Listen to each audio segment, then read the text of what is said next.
This is the true definition of a sleeper build. Yo,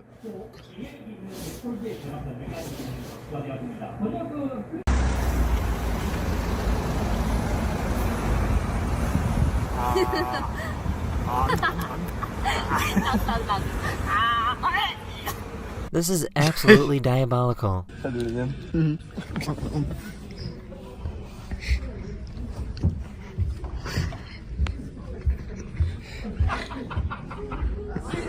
Welcome to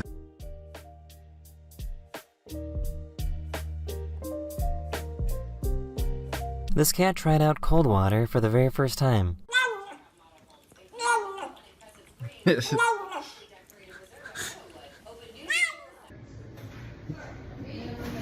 well, I put ice cubes in my cat's water. Yo, what up, Jimmy? What's up, Chaos? What up, Hydraulic Monkey? Yo, what up, what up, what up, what up?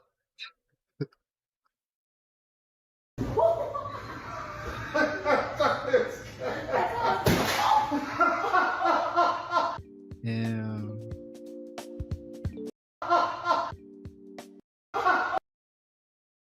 I'd be pissed. What's up? Was my invite to Dollywood? Dude, so my roommate, I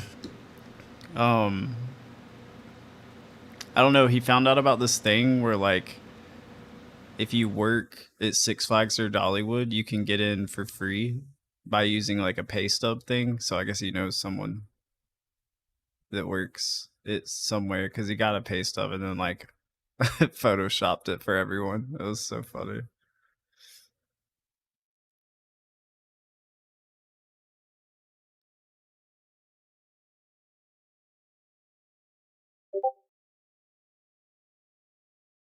Where's my... I gotta play music.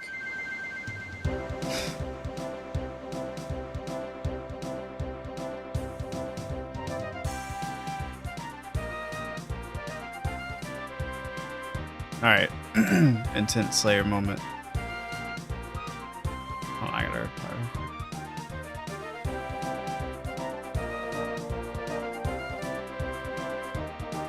I'm hitting the head, but wanted to say hi. Alright. I'll text you back. I'm sorry I haven't texted you, bro. I was like, where's my phone? I keep forgetting how to use it as a camera.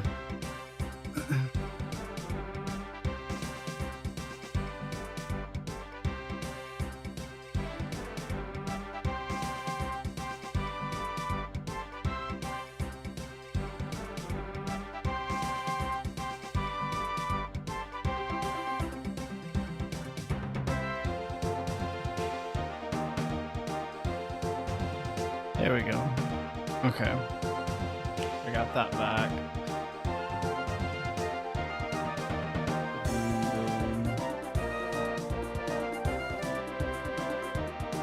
Alright, turn music off. Boom. Boom. Okay.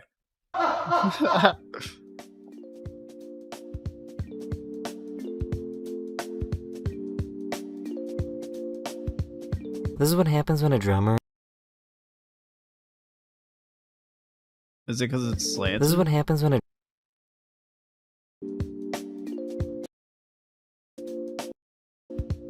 Oh. This is what happens when a drummer loses both drumsticks.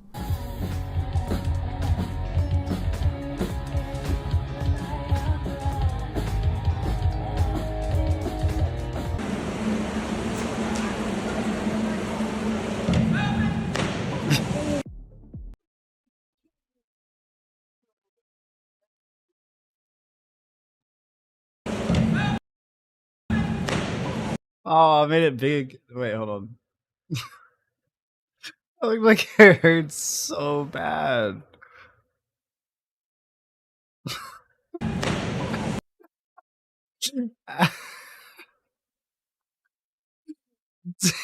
Damn.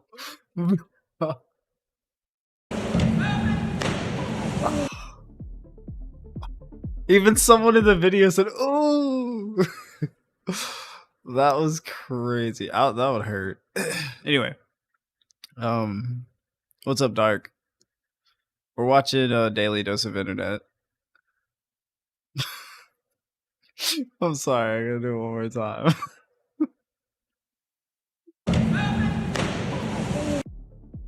It sounded like you clapped your hands together. Like that's.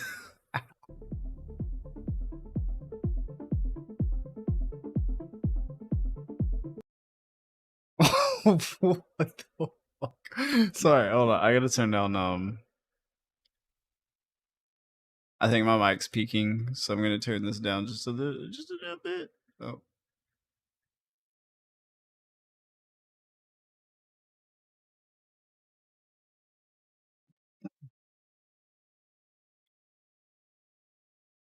Okay. Bye. I'll go to school. Okay. Have fun at school. You passed 400 subs. Hell yeah! Congratulations, man. That's what's up. Bro, I bet her eyes were feeling insane. Dude, I rode a four-wheeler and I was going like 45 miles an hour with my glasses on, so the wind would go under my glasses, and then it made my eyes water, but then it shot the water in my eyes, so I could see the tears swirling around in my eyeball.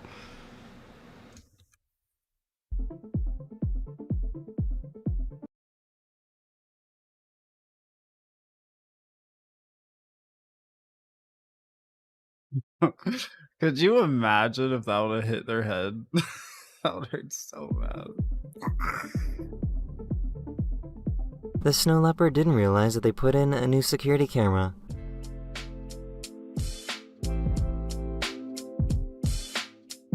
I just yelled Someone had Taco Bell. Wow. this and then Wait, watch what hold happens. on. Let me zoom in. Ready? Let me zoom in. No, no, no. Okay. Okay. Yeah, Okay. Are you ready? Ready? Oh my god. Bro.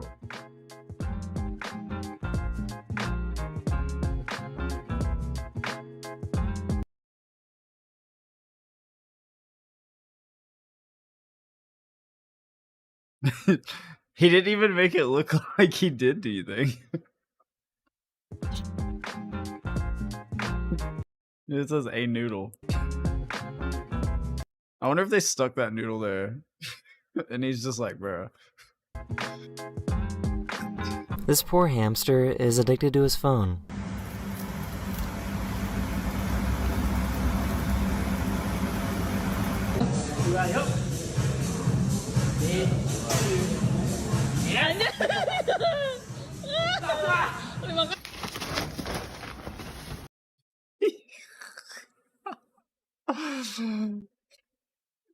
Okay, that's funny, but what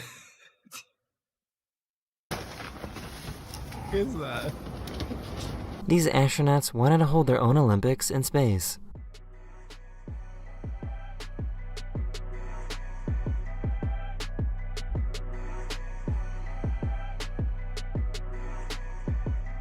Yo, what happens when that hits something? This photographer stabilized his camera to rotate with the Earth. That is the end of this video. We hope you enjoyed. And I'll see you guys. Okay, another video. Hello everyone, this is your Daily Dose of Internet. She just woke up after having a colonoscopy. I don't know if I have to fart.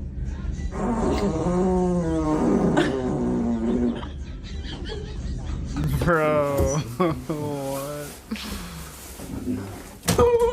I ain't never in my life. They move so fast. I ain't never in my life seen a donkey and a dog be best friends. Oh shit. The car behind the cameraman was honking because this SUV wasn't moving. This sucks too. Traffic is like so. The car behind me, they want this car to pull out and they can't pull out. They got tired of waiting and decided to jump to the front of the line. They're like, wait, hold on, you can't do that. Oh, bro, no way. Oh no, because that would have been me.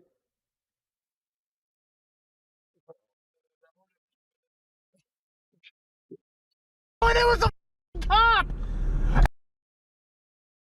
I would have been pissed too. And it's on my dash cam! What?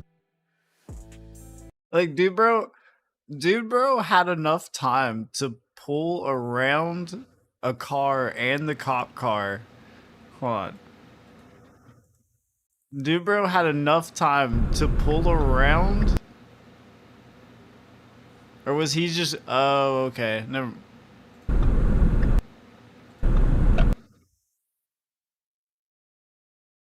I can't tell if the cop saw him and then went, or if the cop knew he had like the right of way and then went. I don't know. Either way. Oh, and it was a cop! And it's on my dash cam! What? Wait.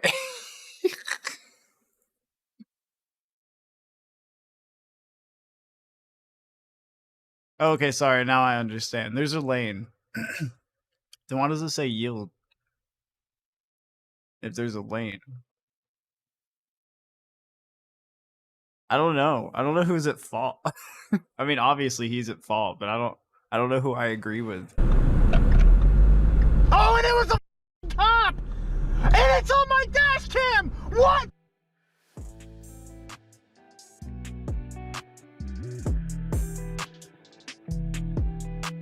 I just found out that cats are scared of cucumbers.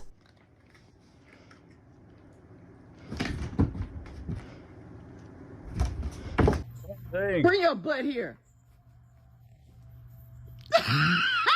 I guess I never realized how uneducated I was about the process of making soy sauce. No way. That's how you make soy sauce? This lion didn't like how close his safari jeep was.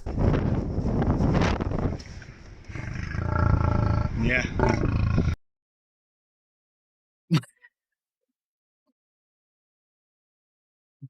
Oh, that's not real. There's no. Oh, he's in a car? How close his safari jeep was. Oh, Jeep. Could you imagine if you were outside of that Jeep? You would have been fucked up. Yeah.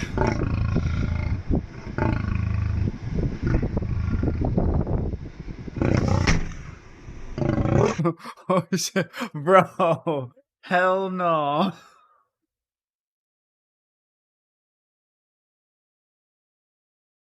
That's a big cat. It was her very first time going through a car.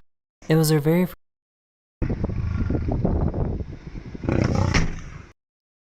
Why wouldn't you roll up the window?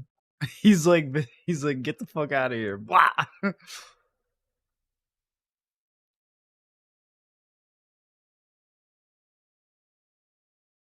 Is Cow Fight Queen your favorite boss? No, I don't like Cow Fight Queen. How long have you been streaming for? 20 minutes. It was her very Bro, that like I love cats. I think they're so cool. It was her very first time going through a car wash.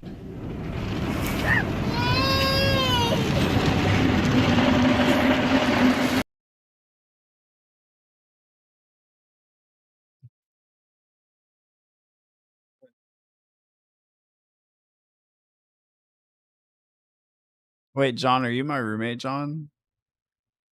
Or is your name just John? There's probably a lot of people named John. I found a really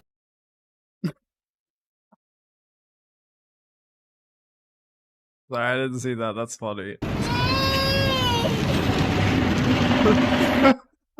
Bro. He's like, I'm gonna die. That was me whenever I was a kid with like loud noises and fireworks. If I wasn't setting the firework off, I was like, bro, get me out of here. I found a really polite and patient cat.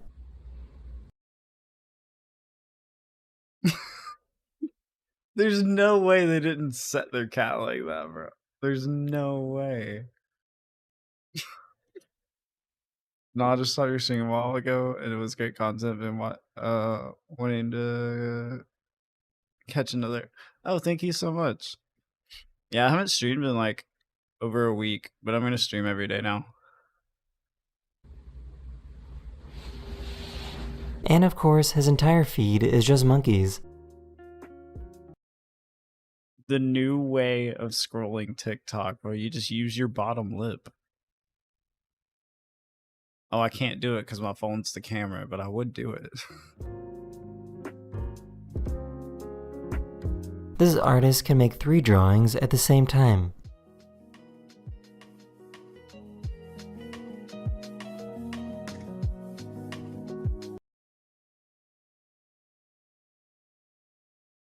Like, it's one thing if you can make 3 drawings, but this dude's making 3 different drawings. What?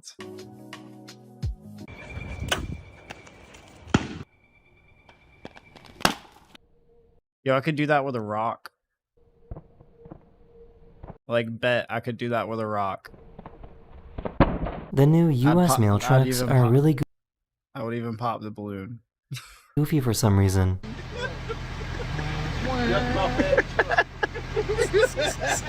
It really took her 5 business days to fall down. If it... Well, that reminds me of the, I have a hoverboard, and whenever anybody gets on my hoverboard, they rock back and forth just like that. And I'm like, please don't do that. You're gonna bust your face. I'm like, just don't wobble. Like, just stay still. And if you go forward, like, just go forward. Don't wobble. And then they do exactly this, and then fall.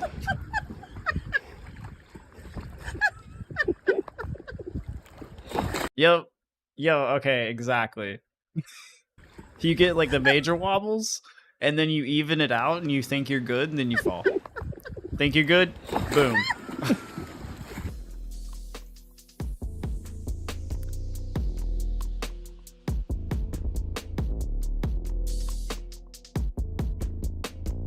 That is the end of this video.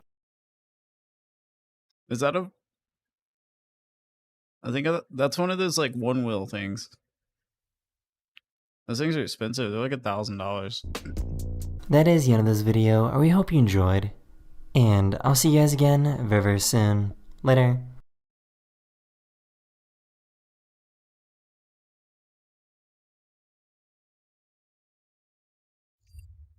This is your daily dose of internet.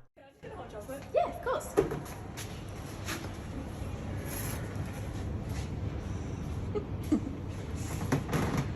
I don't know if I like this. Oh, okay. I thought she was gonna spit it back out and serve it.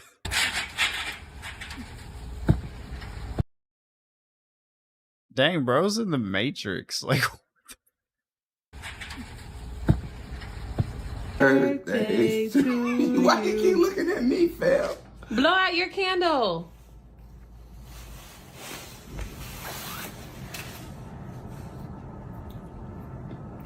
yo.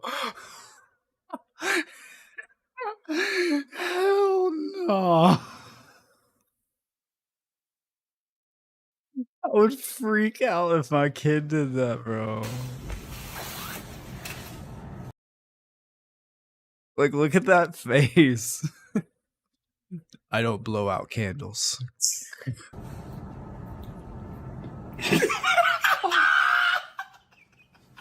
These YouTubers opened a fake noodle restaurant. They gave everyone cheap, instant ramen noodles, but served it in a way to make it look fancy. You know, you go to so many different ramen places, they all sort of taste the same. Like, this one you can tell it's unique. How much would you pay for a bowl of ramen like this? Be honest, when you're dead honest. Experience 45? Yeah.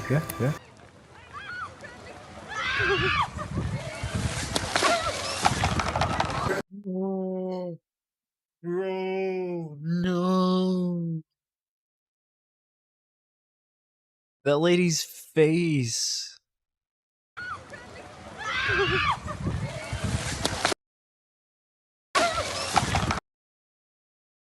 Wait, I wanna get it. Oh, bro. Oh. We're going all 3 times.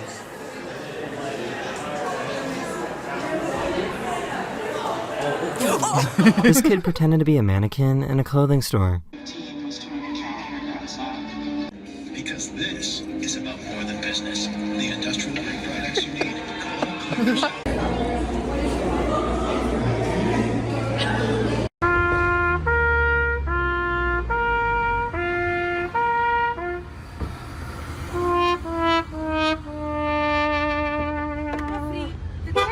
For some reason, this guy's car is full of bees.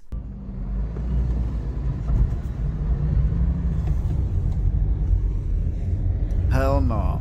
I think he's a professional water taster.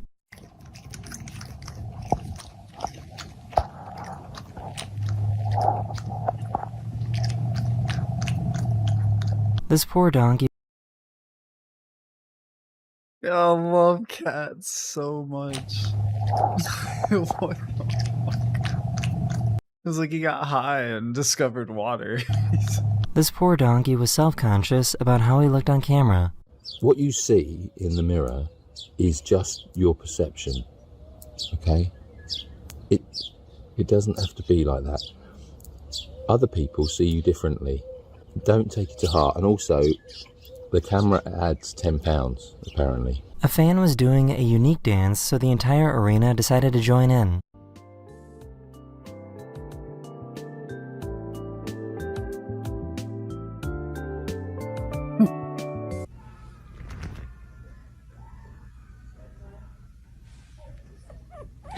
Dang, bro.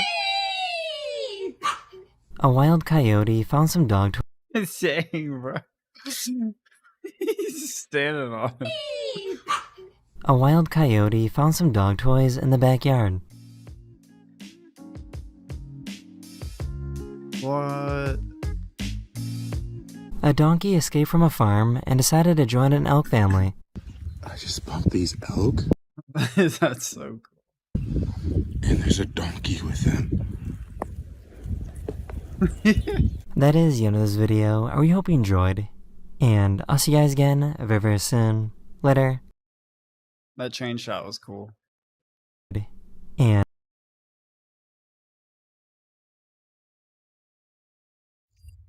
best security cam videos from the past 10 years.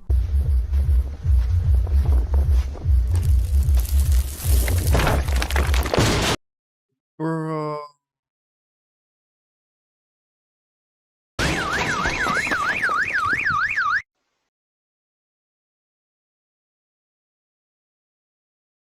If he would have gotten in his car, bro, that dude would have been dead. That's crazy.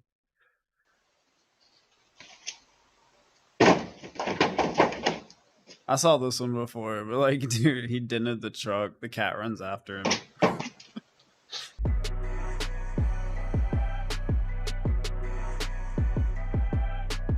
Dang.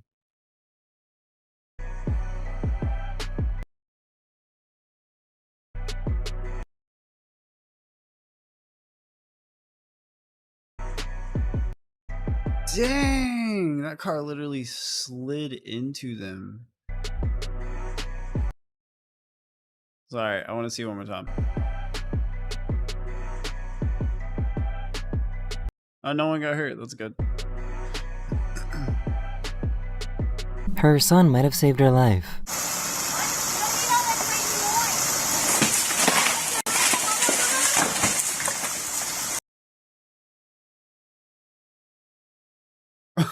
Bro, what?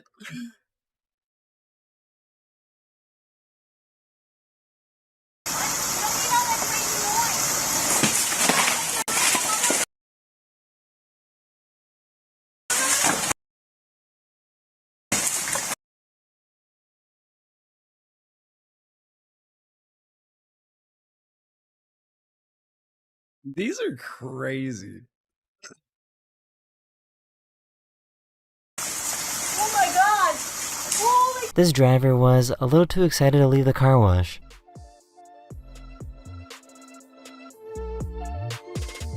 Oh no! Oh no, dude! No.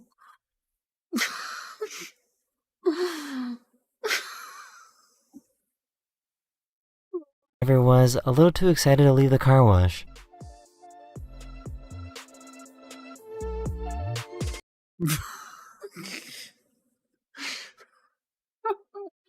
They thought they were playing Fall Guys. They like will respawn and hit the fire hydrant. Whoa! Water. A giant tornado went by this school in Kansas.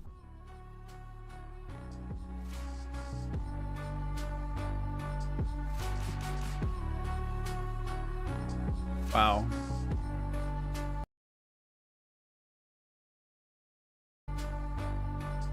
It literally rips the trees out.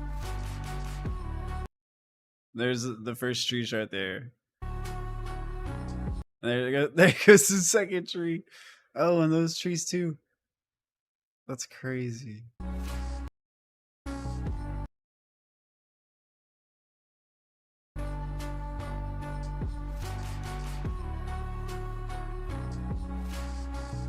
The police need help finding this really weird thief. This guy stole someone's lawnmower, but decided to test it out first and mow their lawn before leaving with it.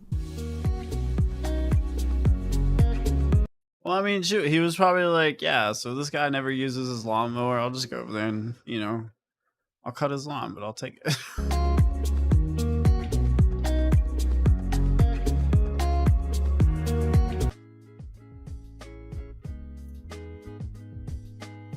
Bro, no way. The engine on this plane failed, so the pilot made an emergency landing on the highway.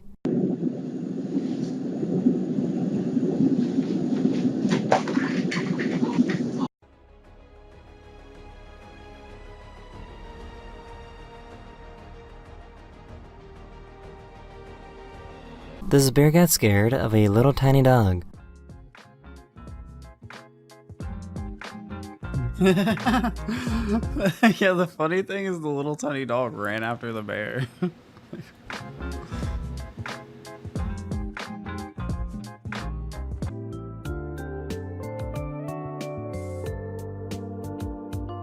This cat's tail caught on fire, but the outer layer of fur protected it.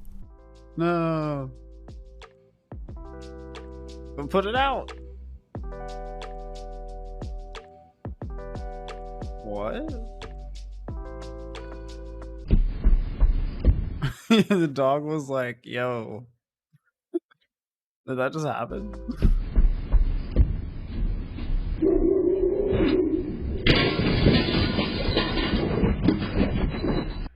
No, no.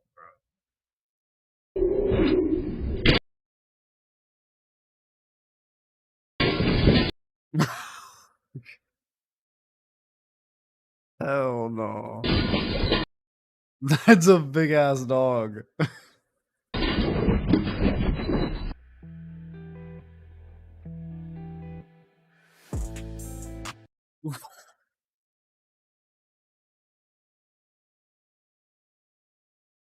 I wonder if the deer got hit or something. Like that dude charged straight into the window. Boom.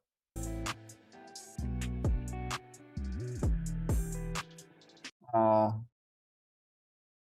That deer. Ew. These two cars parked a little too close to the SpaceX rocket launch. Dang. Someone wasn't happy about the new security camera in the kitchen.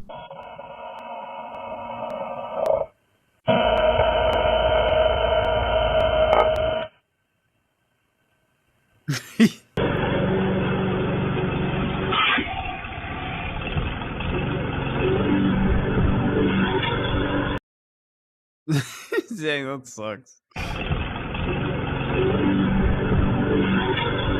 at least you get your grass water. Sarah! This dog suffers from seizures, but their brother was there to help out.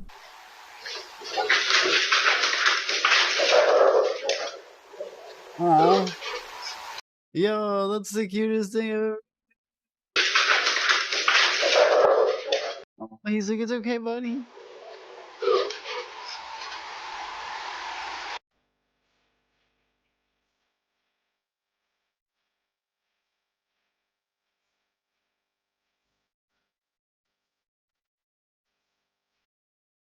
Is that a rock? What?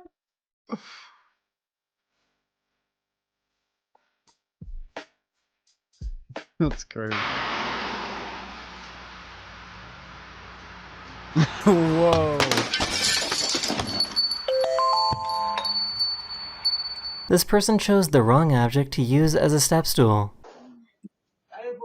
Oh, I've seen this one. Squirt. This mom and her baby were inches from death. No way. Yeah, that's crazy.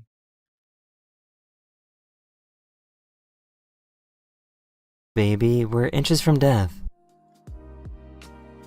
She's even looking back, and as soon as she looks forward. Dang. Dude, that, like, everything literally just, like, barely cleared that. Like, it just barely cleared her. That's crazy. This police officer saved these pedestrians from getting hit by a car.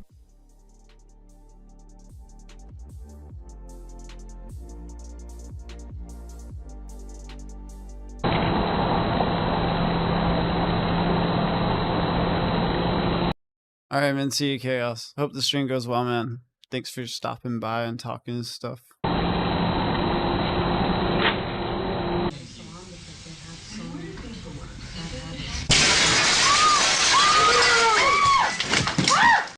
What's up with the deer? Did they get hit and then, like, they don't know what's going on, so they jump through windows? That's the only thing I can think of. Oh my god! Oh my god! These cats in Japan knew the earthquake was coming before it hit.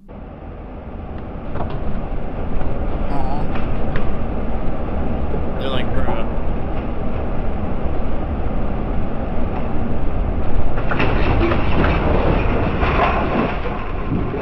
This thief thought of the genius idea to steal a security camera.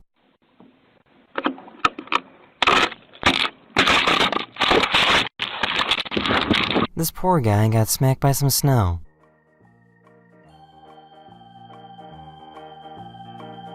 Dang. This fire truck was passing by this car when it suddenly burst into flames. What?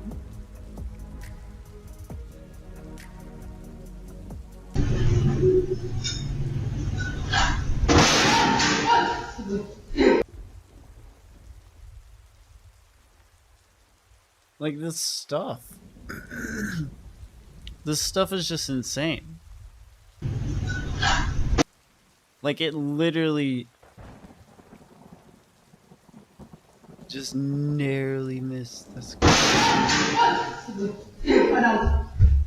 He didn't even get hurt. A parked car started rolling away, so this guy jumped in to save it from crashing.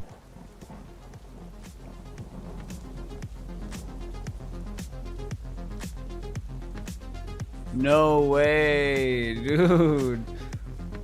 Good job, dang. This bus had a mechanical issue and slowly crashed into this coffee shop.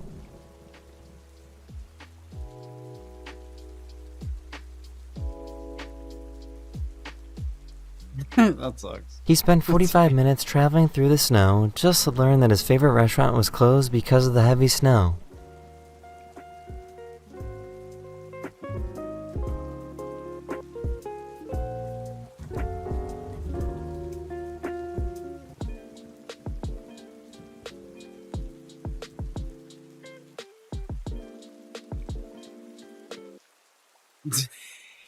Dang, bro.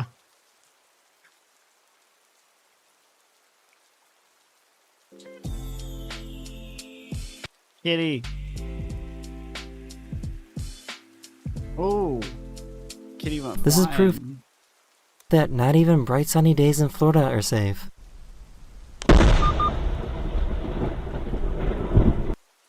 Explain what? What? This is proof that not even bright sunny days in Florida are safe. Oh, that was a lightning strike. What? This driver realized that they made a wrong turn.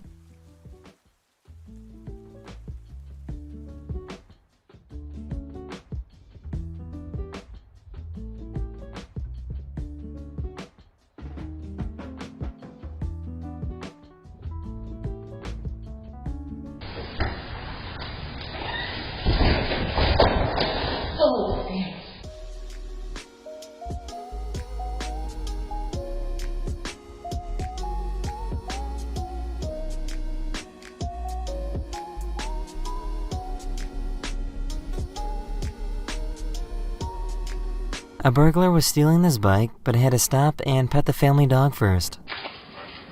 Hi, buddy. No, we don't want to do The dog's like, hey, play with me, play with me. I love you too. She somehow didn't see that there was wet cement. Bro, aw. It's straight She somehow into didn't it. see that there was wet cement. Schwack.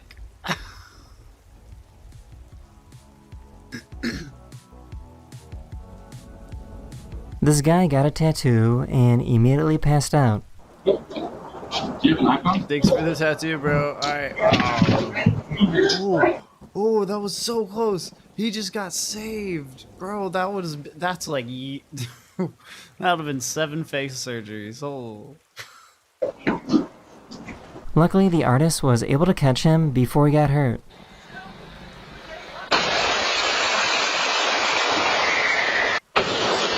A van drove through a video game store, but luckily nobody was.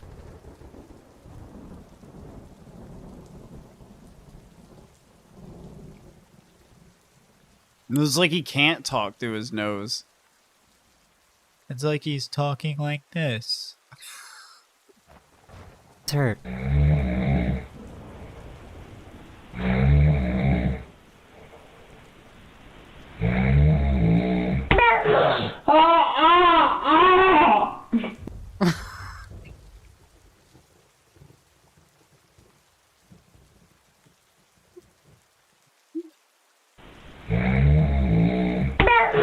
Damn, dude. That made me slap the shit out of it. A squirrel somehow got into this guy's office.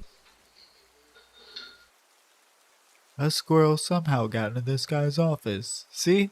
I'm not making fun of him. But that's all he's on.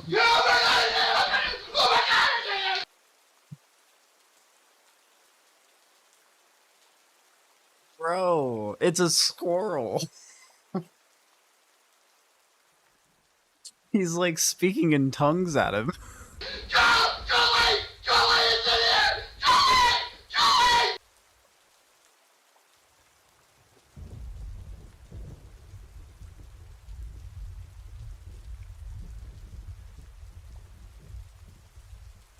His voice is getting higher. He's like, I think he's saying Julie. Julie! Julie!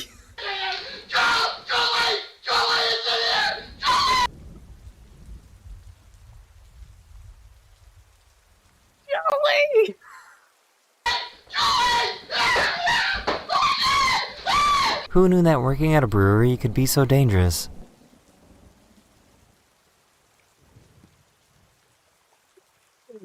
I've never seen it. Like, maybe if you were like going to die. I could see your voice getting that high. If you were going to die. Or if you were really excited. But damn, bro, it's a squirrel. Dude has a bat. Who knew that working at a brewery could be. What's the context? We're just watching Daily Dose of Internet. And I was playing RuneScape at one point in time. Be so dangerous?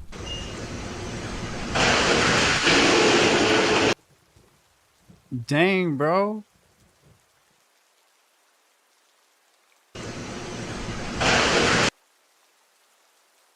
That probably hurt.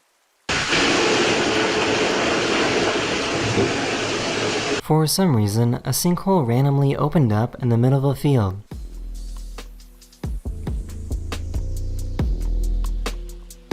Oh, I've seen that. That one's crazy.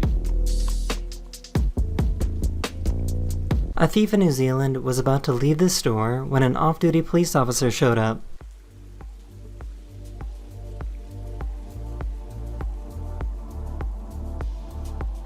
He's like, I'm not even gonna arrest you. Just...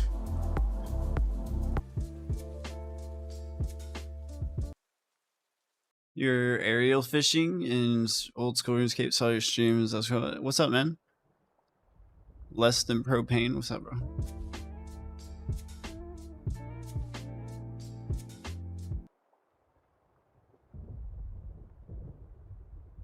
I feel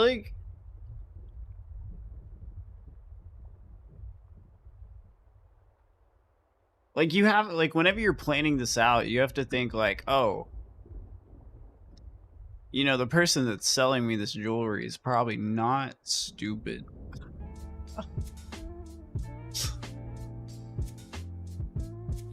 This guy tried to He points out at me. He's like, yeah, no. People have tried to do that before. steal some jewelry, but was locked in and trapped until police arrived to arrest him. The suspect was running away from the police when a random guy decided to help out. The trip actually worked and allowed the police to catch up and make an arrest. A bear was caught on camera hanging out on a swing.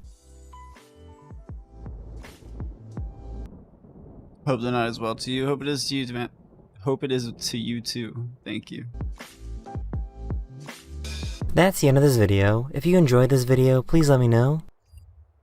Person's pants faster than talking about AI. It's a piece of technology and a topic that's pretty scary to most people in the world because it will fundamentally change a lot of things about our day-to-day lives. The technology's also been developing extremely fast, which is leaving a lot of people fearful of their jobs, like being replaced by AI.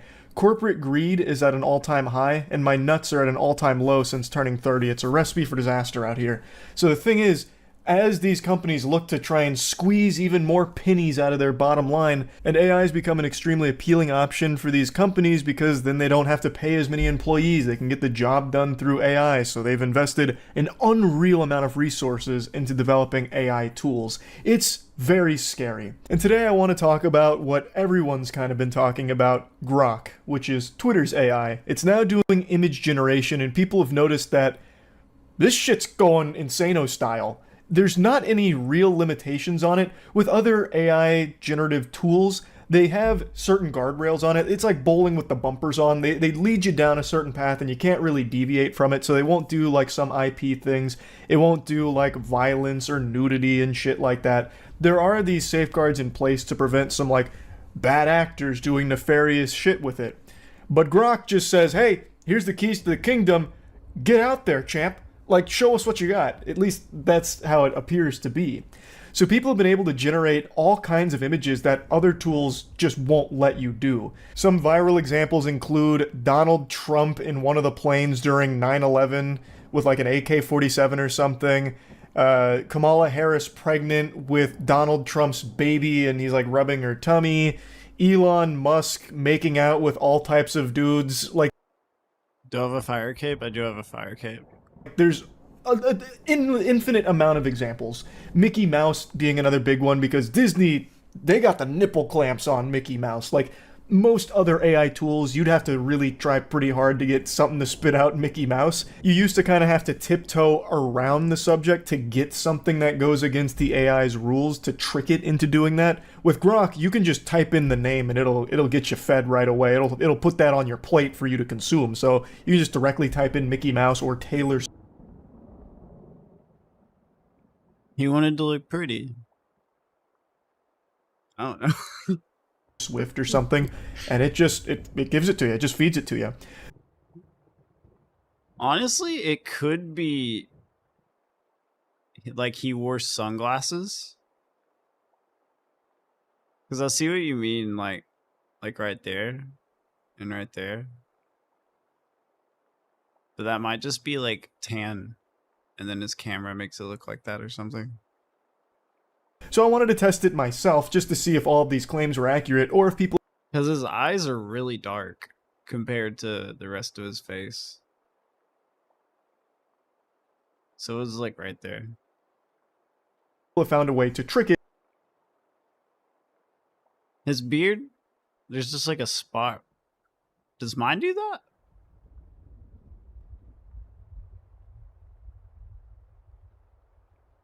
Oh, I guess it does. Oh, mine grows in like a... Mine's like a point. His is more like rounded. Mine's like a point. Is Grok actually just completely unrestricted? Can you do nudity, violence, all this shit? Or have people just found like a clever workaround? So that's what I went... Hold on, I'm getting... No, wait. Sorry, hold on. Sorry. Okay, so we're going to, what am I doing? I'm going to, King Black Dragon. Do I need anything else, or is this good? I think this is everything. I just need a ring of wealth. No, wait. Wear that. Okay. Alright, any feelings of Slayer partners coming back? I have no idea. I don't have anyone to play with, so I don't really... I mean, I guess it'll be cool. I don't really have an opinion on it. I think it'll be really cool if you have a friend to do Slayer with, because, like, it'll be something you can actually do with a partner that makes you feel like that you're, like, actually doing something with your friend. Other than like maybe raiding or something, but like it'll be cool, I think, if you have a friend that you can play it with. Yeah, he does look a little unshowered.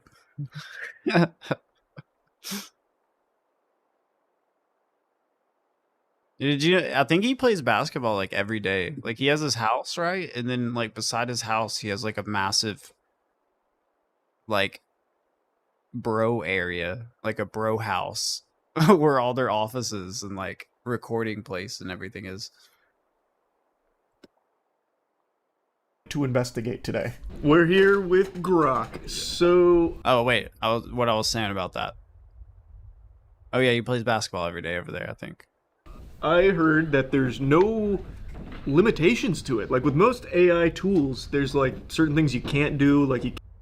He looks like he smells. I think that's just the long hair. Everyone with long hair kind of looks like they smell a little bit.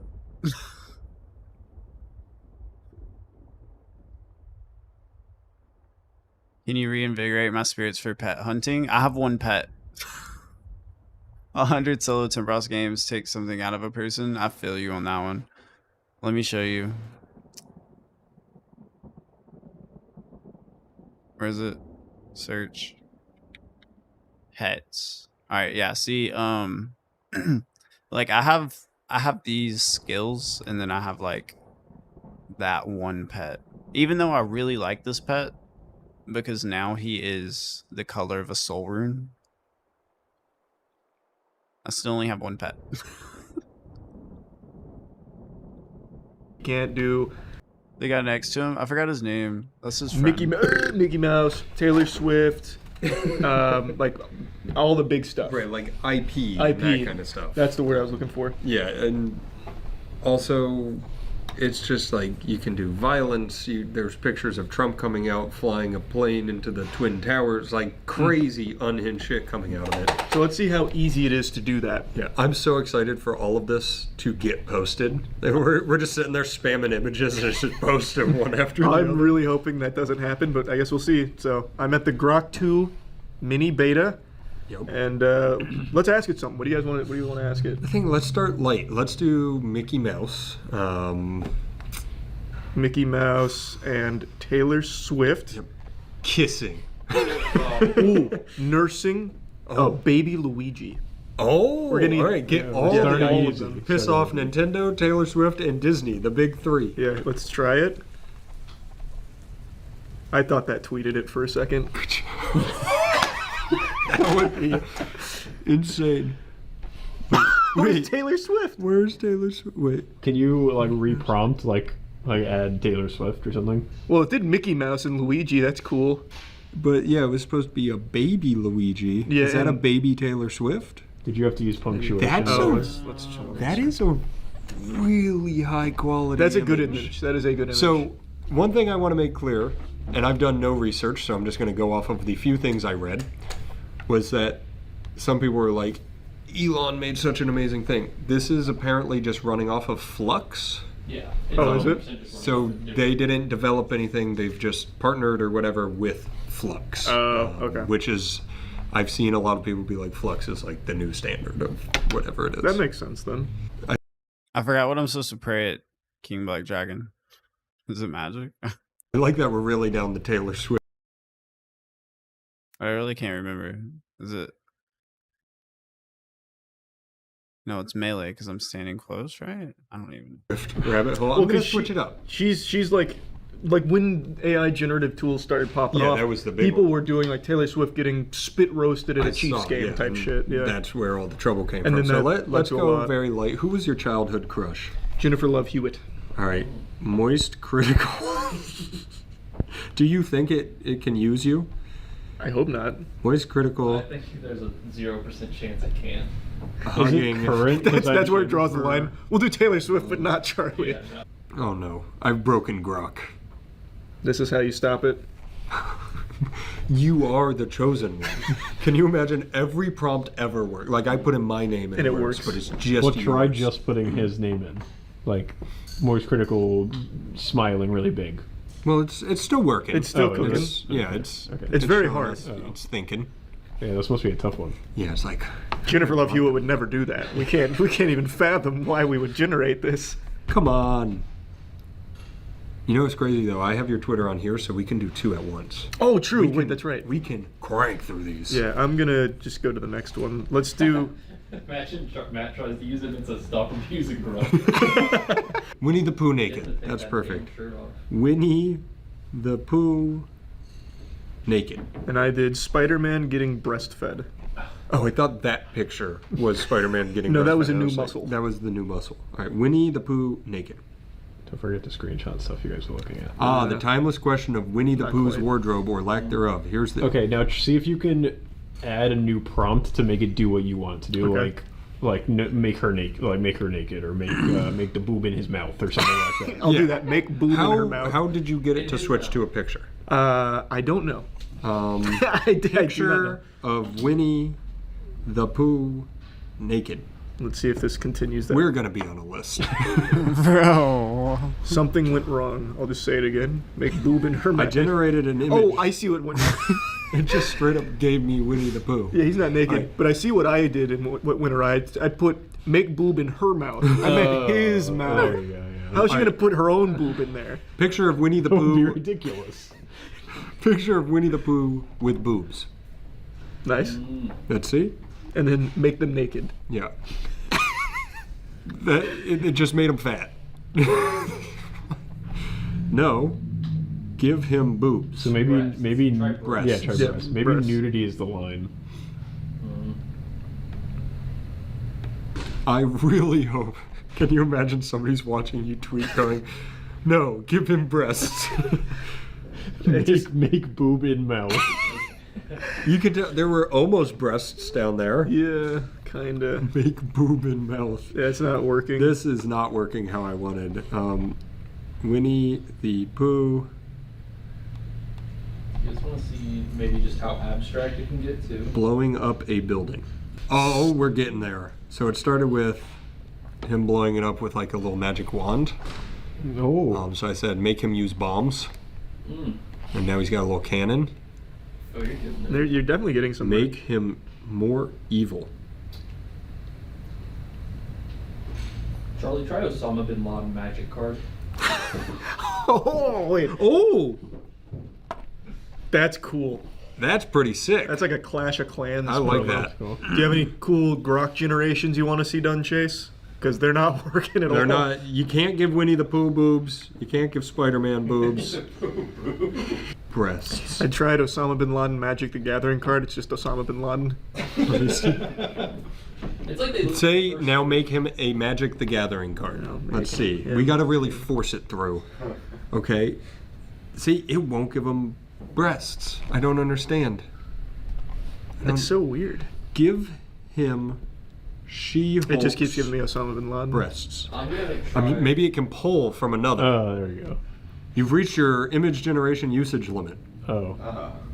It wasn't working super well on mobile, so I started to wonder if maybe they had started, restricting some of these prompts on Grok on the back end. But I got home just a minute ago and I wanted to try it again, and it's much better on desktop. Like, I was able to generate literally every stupid fucking thing I could cook up in here, up in my noodle. So let's show you a couple of these. Mickey Mouse and Mario shirtless in bed. Absolutely crushed this one. You can't see Mickey Mouse shirtless, but I'm just going to trust Grok that he's shirtless under those covers there. This one looks like a deleted scene from the Super Mario Brothers movie. This one is fucking uncanny. And I also think that Grok tried to give Mario titties there, so you can kind of see his chest flaring out like it's going into like a C cup, and I can't help but appreciate the attention to detail. I went down a little bit of a Mario rabbit hole here, so here's Mario saving lives during the Hindenburg disaster. Now, he's not exactly saving lives, he's way too far away to be helpful here. Also, that's like 50 Hindenburgs put together right there.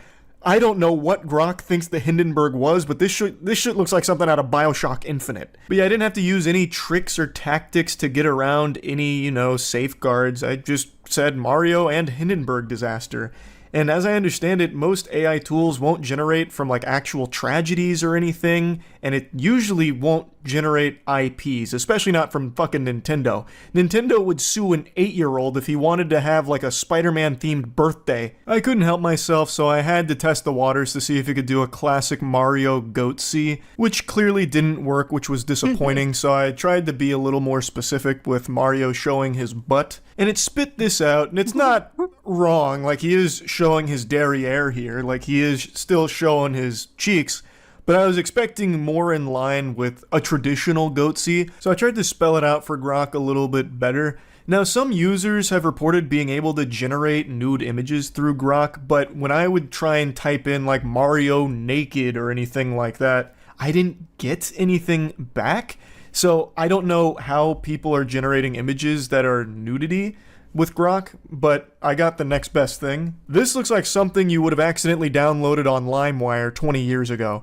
So it gave me Mario in his underwear with a bulge. It also will generate pretty much anything with Elon Musk, so I did Elon Musk suckling milk out of a Martian's finger. That's not really a Martian, like I was expecting an alien. This is just a guy in an astronaut suit. That looks like some shit out of a Starfield promo poster. And it's also not being suckled out of his finger either. I wanted to do breastfeeding, but every time I tried to generate a breastfeeding image, it just didn't do it. So it might have some kind of anti-honkers protocol built into it, because that just didn't work at all. No matter what variations of like breast and all of that I would use, it just doesn't do it. So I really don't know how so many people are saying that it does. I haven't been able to replicate it. I tried Taylor Swift committing a violent crime and it gave me this. This just looks like a real image that it might have copy and pasted from some news article somewhere. It has nothing to do with the prompt that I gave it, but most other AI tools with the whole debacle that happened with all the Taylor Swift deepfakes, they will not let you generate Taylor Swift images. Grok just pats you on the shoulder and says, don't even bother putting down the crack pipe, we got you covered here. What Taylor Swift images you want? We got you. I tried going further with this line of like Taylor Swift violent crimes, so I said Taylor Swift hitting a man with a hammer.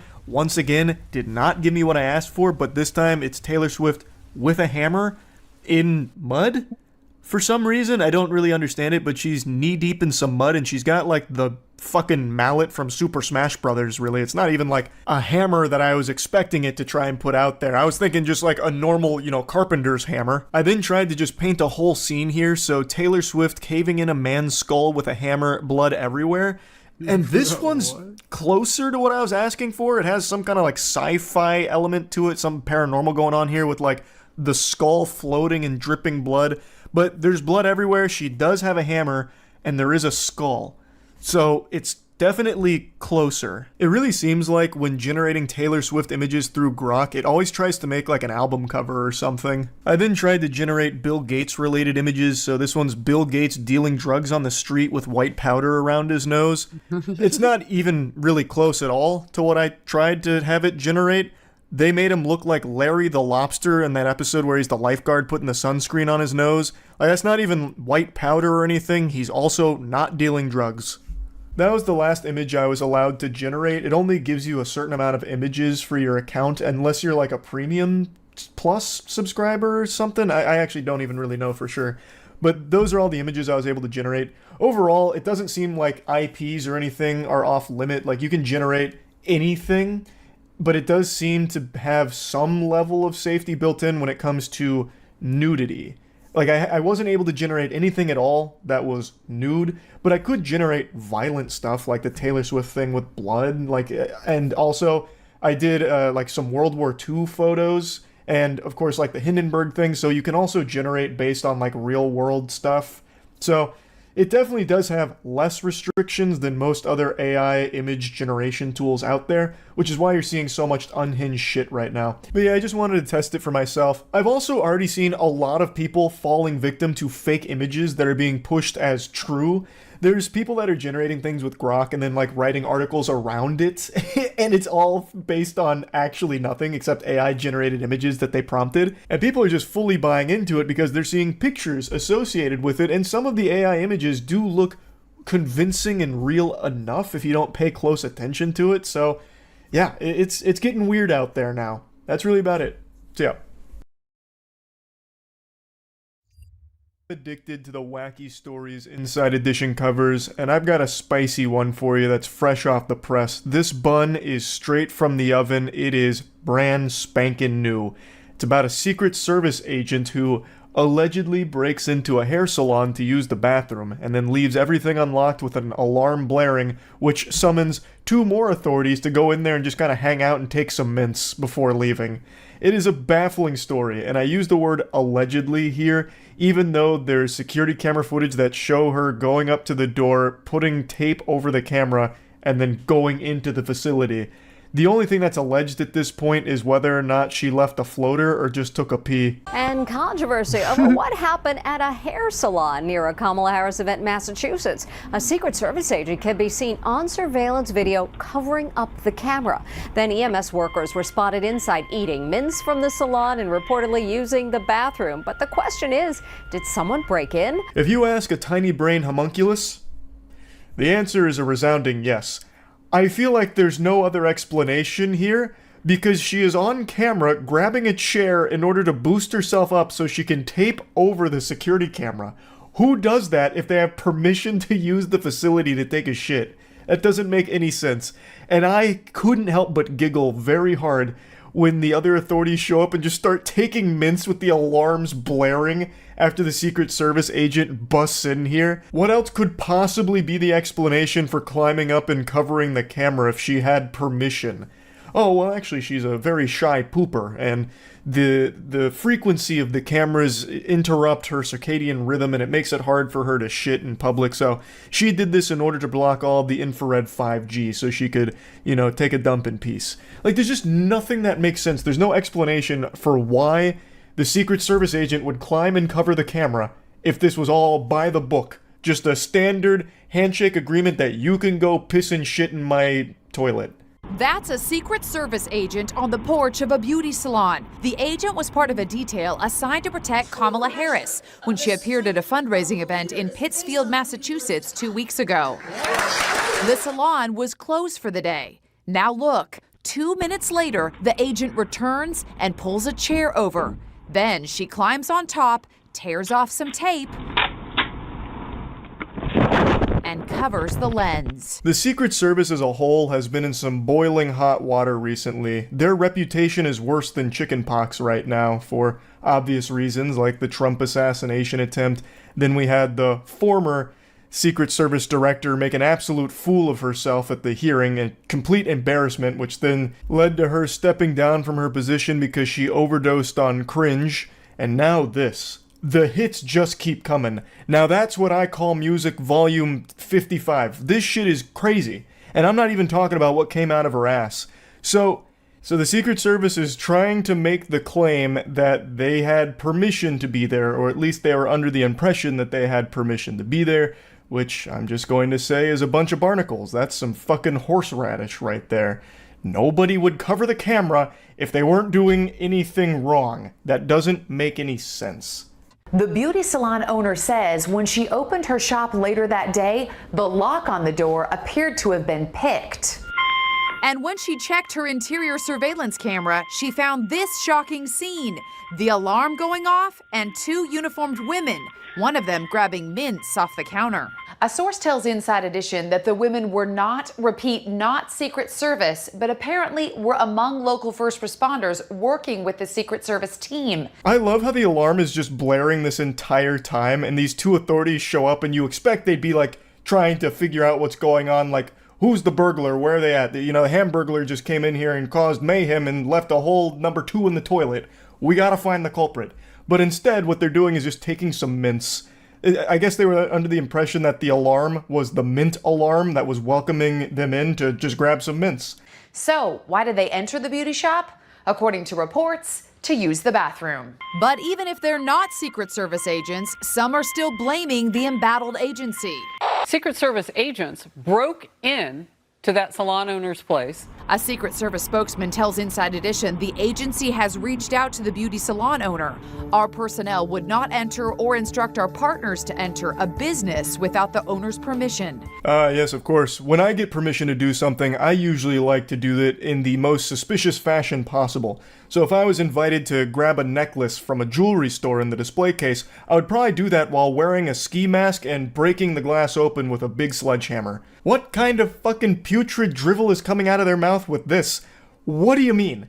The lock was picked, she covered the camera, the alarm is blaring. How was there any semblance of an understanding that this was a completely normal interaction where they had permission to be there? That doesn't make sense. It's just a violation of this business owner's constitutional rights. This Secret Service agent didn't even need toilet paper in the bathroom because she was busy wiping her ass with the Constitution. This shit is so foul. The president of the county ambulance service says the paramedics inside were using a bathroom they were told they could use by people in supposed authority. How? The alarm is blaring. What did they think was going on there? A shardy party or something where everyone was just welcome to use the bathroom and the alarm was just to, get everyone's attention that, hey, this bathroom is available to just wreak havoc on? How could anyone get the impression that this bathroom is totally open while the alarm is blaring the entire time and the business owner and nobody is even there to be seen? How do you get that impression? We spoke to former Secret Service agent Jim Rathman. Entering, using the bathroom, eating the candy, that part is not something that is normal and should not have happened. Obviously, it shouldn't have happened. I can't imagine it's standard protocol here. No one's expecting the Secret Service agents to be wearing a diaper that they'll soil themselves in where they don't get bathroom breaks or something and they just have to hold it forever. But they're expecting some level of decorum where they can feel safe knowing that the Secret Service isn't just going to pick their locks to use their toilet. You know what I mean? A spokesperson reiterated that the personnel wouldn't enter or instruct partners to enter without owner's permission. They believed they had it here. They then offered to pay for damages, cleaning, or the business's private alarm bill. The owner said they were happy with the apology and it brought a level of accountability. However, they said, when they cleaned up, they left the tape on my camera and they left my back door completely unlocked. What could have happened in that hour and a half or 2 hours that you guys left the building unlocked? Which is a really good point. Yeah, thanks for doing the bare minimum of taking some level of accountability, even though you're trying to weasel your way out of just admitting that a Secret Service agent had the grumbly tummy and needed to use a bathroom immediately, so they picked a lock and broke in. That, to me, seems like the most likely explanation for all this, but I'm no crack shot detective or anything. But even with you offering to pay for any damages that might have been incurred by the business, it still fails to account for how much worse this could have been. Since the lock was allegedly picked, and since there's still camera or tape on the camera, the salon was left without any defenses. Its force field was shut down from the inside here. It was just left completely open and accessible to anyone. as illustrated by 2 other authorities coming in and taking some mints. This could have been significantly worse for the salon here. It's just lucky no one decided to act while the camera was disabled and everything was unlocked. So yeah, just another Secret Service L here. That's really about it. So yeah. Fail RP a retail wowtail 10 minutes. Fail RP a retail wowtail 10 minutes. Chat, watch this. One man's tale of inner strength, financial freedom.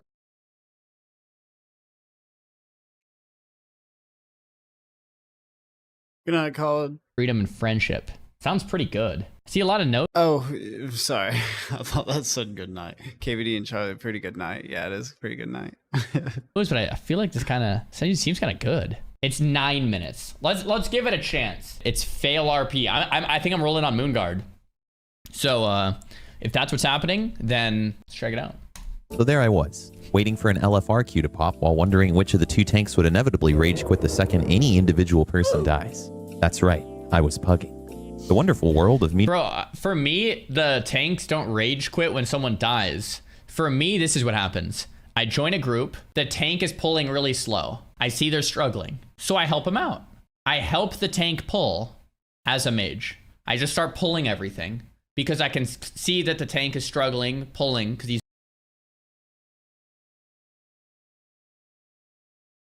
That was my last. That was my last one. He's going so slow, and then the tank is somehow mad at me for helping him pull, and it's always like, I'm the tank, I can pull, I don't need to stop pulling. And then I'm like, what do you mean? And then they just start sitting there and they say like, I'm not gonna move if you keep pulling. And then I do like a question mark, and then they leave. Every time. Meeting jovial strangers and working together to achieve a true common goal. Shared loot tables. I had to deal with this, because much to my chagrin, I was friendless. Guildless even. I sat there in Orgrimmar, making damn sure I didn't communicate with anyone, and came to the sudden realization that maybe the problem wasn't me. Maybe it was the server I was on. Everyone seemed to be a great salesman, but I was just a thick little blood elf trying to make some homies. Yeah, this guy belongs to Moonguard for sure. Like, bro, you're not gonna see someone in a city. Like, that's why I want to roll on Moonguard on the expansion too. It's because, like, bro, I'm trying to chat with people online and play a massive multiplayer online role-playing game. I'm not trying to just like sit there AFK and queue up, you know, an LFG. I'm trying to have some fun. I dug into the recesses of my smoothed Ret Paladin brain and remembered that RP servers are a thing. That brings us to Moonguard, a lively server with an unfortunate reputation. Sure, you might run into an occasional long hug or be asked to rate feet. Don't go in the basement. But Moonguard is the only server I've seen that has player-ran events, and I think that's pretty cool. The only problem was I didn't have a character on the realm. I figured, why not make a druid? After all, that was my first character back in vanilla. This time, though, I was going to try out Alliance, and whatever the hell Exile's Reach is. I skipped through everything, rushed, so we'll say your character is boating in Lake Havasu, drunk as shit. You crash the boat, everyone's still drunk. You give them band-aids and party with some ogres, then learn how to do an instance, ultimately getting pooped out in front of Stormwind. I mean, it works. I guess it works. I was new in town, and like the infantile being I was, I sought safety in the dark. It's actually where I met these 2 cool hamsters. I befriended them. Friends. We bonded through means of ancient druidic commune. That's not... I named them Zach and Cody. I knew that with both the power of their friendship and hella beer, I was ready to gain companionship. Whoa. I took to the streets with my newly found confidence. I even slow walked. I knew that Zachariah and Codicius would want it that way. Yeah. All right. I'm liking this. Round 1. I figured my best bet would be to just walk around the scenic Stormwind canals. They're absolutely bustling with activity this time of year. There's food vendors, homeless, there's pirates, homeless, people fucking. Whoa. I knew I'd fit right in. Whoa. There I was, jovially strolling around when he appeared before me. I had to collect myself. I didn't want to upset a celebrity. Oh, wow. Danny DeVito. /Bow. Don't fucking talk to me, asshole. I told him thanks, and I walked out of eyesight and broke down. I was defeated. I did my cool bird thing, and I left the city in shame. I flew until I ended up at this pretty cool church where full-sized adults were being birthed into existence via thin air. Whoa. None of the babies would speak to me, nor did they understand sign language, until he appeared before my very eyes. He was wiser, kinder, and born with the ability of communicating with others. How can I help thee? I'm looking for a chill area. You know of any towns nearby? He consulted the Maps app on his phone. Elder Brother, Herbs of Anarchy. Dude, what? I displayed physical prowess by beating the shit out of a wolf. He was visibly impressed. Thankfully, he agreed to take me to one of the nearby towns. As we approached our destination, I wondered what curiosities lied before us. It's easy to spot goats higher if you have the nose for it. You can smell the salt in the air. You can open your map. Oh, is it near a beach? Well, there are 1 or 2 crabs. Dude, what? We even made a friend on our travels who had a really cool motorcycle and a pretty fucking cool bird too. Check this shit out. We are the same, he and I. Damn. Connected by an ancient plane. We also have the same health insurance provider. We continued our journey down the little road, and then it got to the point where he felt the need to warn me for what we were going to encounter. First thing I saw was a guy named Jim Bro running around. Oh, and thank God I have the add-on where you can name yourself whatever you want. RP3. Other people can see it. Otherwise, how would I have known that Jim Bro was such a kind and jovial fellow? Yeah, I was curious to see if the rumors about the Goldshire Inn on Moonguard were true, so we went inside and it was really crowded, and I ended up getting completely lost from it. I figured I'd have better luck finding my new friend outside when I stumbled upon another interesting individual. I approached slowly in an effort to establish commune. What's up, Irby? MY boy. I carry candles and big candles that might explode. That's pretty badass. Kind of like fireworks. Do you want to take shots and light some off?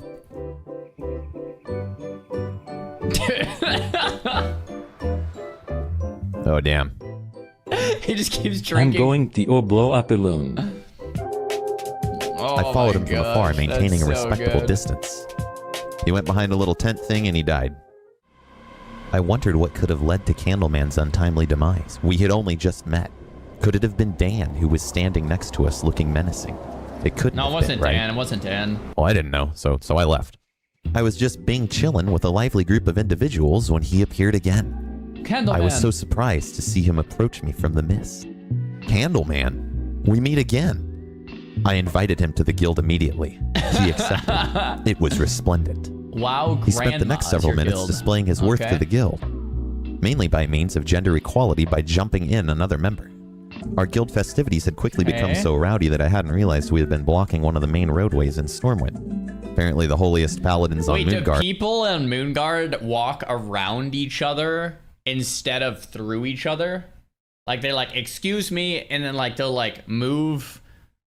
Yes, okay. I mean that makes a lot of sense because I mean you can't just walk through someone technically. Yeah, you gotta move around and navigate because you don't want to like bump into someone. It's kind of rude. Were having a parade and we were in the way, but we were jumping someone into the guild. It was really important. They were respectable and they left us alone. He just walked through someone. We decided that we'd go celebrate our newfound guild members, which led us to a night of drinking at one of the local pubs. The pub nights became a regular thing really fast. It actually got to the point where several of our members began to RP a full-blown alcohol dependency. Not all of us, though.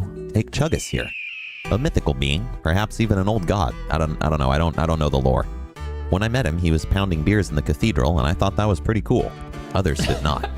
Our numbers continued to grow, as did the number of cool things we were doing. We had a motorcycle ride, a trivia night, 420 event, a murder mystery thingy. It was all going so well. As surprised as I was liking Moonguard. I was making friends, hanging out. I was even looking up other guilds' events online to see what I could get into. That's how I stumbled upon something I never thought I would encounter. There was a guy on Moonguard RPing as a weed dealer. I thought it was funny, but no, there's way more to it. Wait, this was the Reddit post that I first saw, where the poster explains that a night elf named Weed Elf on Moonguard US took him and his friends on this crazy custom quest that led them to a bunch of sacred pipes across Azeroth. I thought it was hilarious, but also pretty intriguing. After all, I thought it would be funny to name my own character Herb Vendor. Right, yeah. I did more research and ultimately ended up learning that he had stopped playing due to IRL issues during the middle of Legion. I was a little bummed out, but this gave me an idea. You can be him. What if I actually embraced my haha silly character name? Yeah, exactly. What if I actually vended herbs? I took to the auction house to see what I could get my hands on. Gumweed. Fireweed. Okay. Silkweed. I was equipped.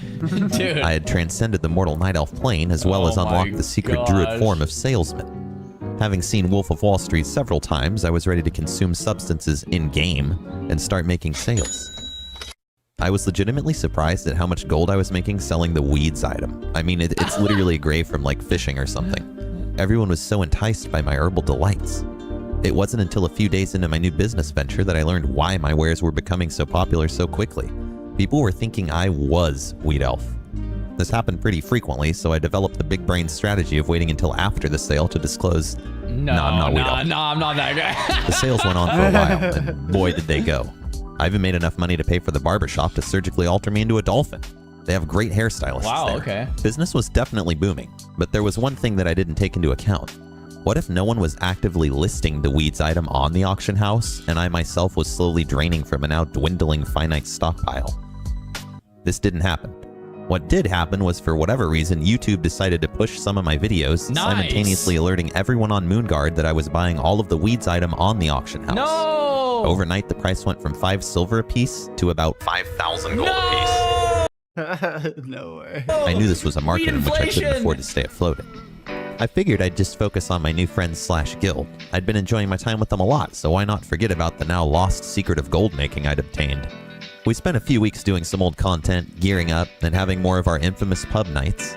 We were just finishing up one of the old Pandaria raids one night when I figured I'd hearth and log off, but forgot that I had to do something in my bank. I was exiting the building when I saw the unthinkable. Weed Elf! Oh! What the fuck? Oh! He's like, you stole my juju, bro. Oh! I wouldn't even really say that I'm reacting. I'm more just watching it. Weed Elf! Next time on Herb Vendor. Oh, dude, is there a part 2? Freaking Weed Elf, man! He's probably pissed. Wait, is there another part? Oh my gosh, that was so good. Faded in the Firelands. Wait, hold on. Which one did I just watch? Holy crap, there's a lot of parts. Oh my gosh. Okay, so I watched this. It had a really good ending of the Weed Elf.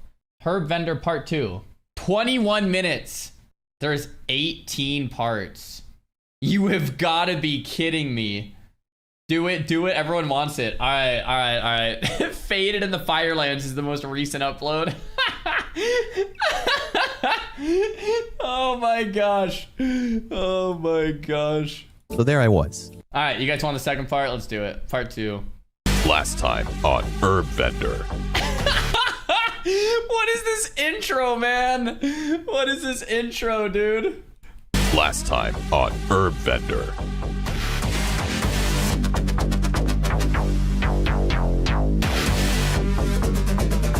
Whoa. Who killed Candleman? Weed Elf is back. So there I was, getting ready to log out one evening after my guild had wiped in a time walking raid like 37,000 times. Believe it or not, I wasn't actually upset. I'm a guy watching a guy watching a guy watching a guy. Wild World 2020. Yo, you should watch one of my videos. It's a guy watching a guy watching a guy watching a guy. I think there's 7 reactions in one video.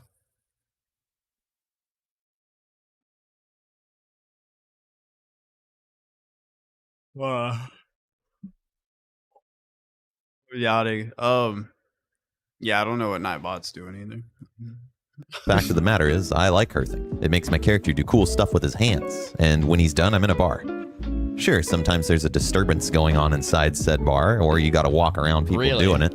Okay. But this was no ordinary evening. That's right, the Weed Elf was in the bar. Yeah. Up until this point, I had only read about him online. And honestly, I was under the assumption that he no longer even played the game. Right. He was a pretty big deal on Moonguard back in the day. What fate could have brought us together this eve? I approached him. He looked me up and down, judgingly. Yeah, I mean, feared it that looks he would pretty be similar. dissatisfied with my attempt at a green-colored transmog. Look how cool his was. Look, green ball. I didn't let myself get too embarrassed, though. Yeah, I mean, this guy looks like a budget Wheat Elf. I'm going to be honest. Wheat Elf is looking way flyer, man. You got to bump it up. I don't know. Like, he's not even that green, really. I knew I'd been working hard to obtain some drip. I've been doing molten core for those dumbass leaf shoulders for like 3 months now. Thanks, Baron Geddon. Dick. Much to my surprise, Wheat Elf was impressed with me. He even invited me outside to hang out with him. Smoke. I'll be honest, though. I didn't think it was the real Wheat Elf. After all, how could I even be sure? I had just met this person. He could be anybody. True. The mysterious stranger invited me to have a seat with him. Yeah, that is true. What, on a play RuneScape 3? I don't know. The monetization, the combat.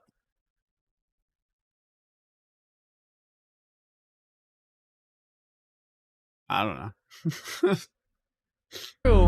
少し離れた場所にあるカフェ、リンクス。店内は2フロアに分かれていて、 Honestly, I don't even really like the art style of RS3 either. Even though this kind of looks like it, but this is different. Oh my gosh. 1階はテーブル席とカウンター。 I share a brain cell with my mount. But thank you, my friend. What a legend. 2階に上がると赤いソファーがあり、 I totally am. I love it. There's a bunch of side quests. 落ち着いた雰囲気の空間が広い。 We'll need to get to Menethil. Why? We have to go. Follow me. There's no time to explain.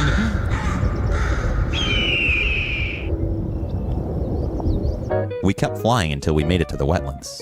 I always thought the wetlands was cool back in the day. As a Horde player, it looked neat from the outside looking in, and I like Guys, it. I know people make fun of like RP realms for this and that, and like, sure, whatever.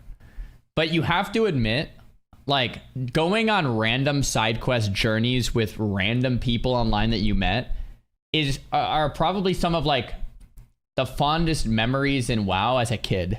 Like, you're online on WoW and you just run up to someone and you're like, hello, Jimmy. And Jimmy's like, dude, I have this quest. Let's go. And then you just like kind of follow him and group up and you spend like 3 hours wiping in BRD. And like, then you 3 hours. Like more like 12. No. I use the HD 117 mod on Relay. Yeah, that's what I'm using. I like it. I've never played Moonguard. All I ever did was PvP or PVM. I didn't do like I literally did nothing else. I don't think. I didn't even really like questing, to be honest.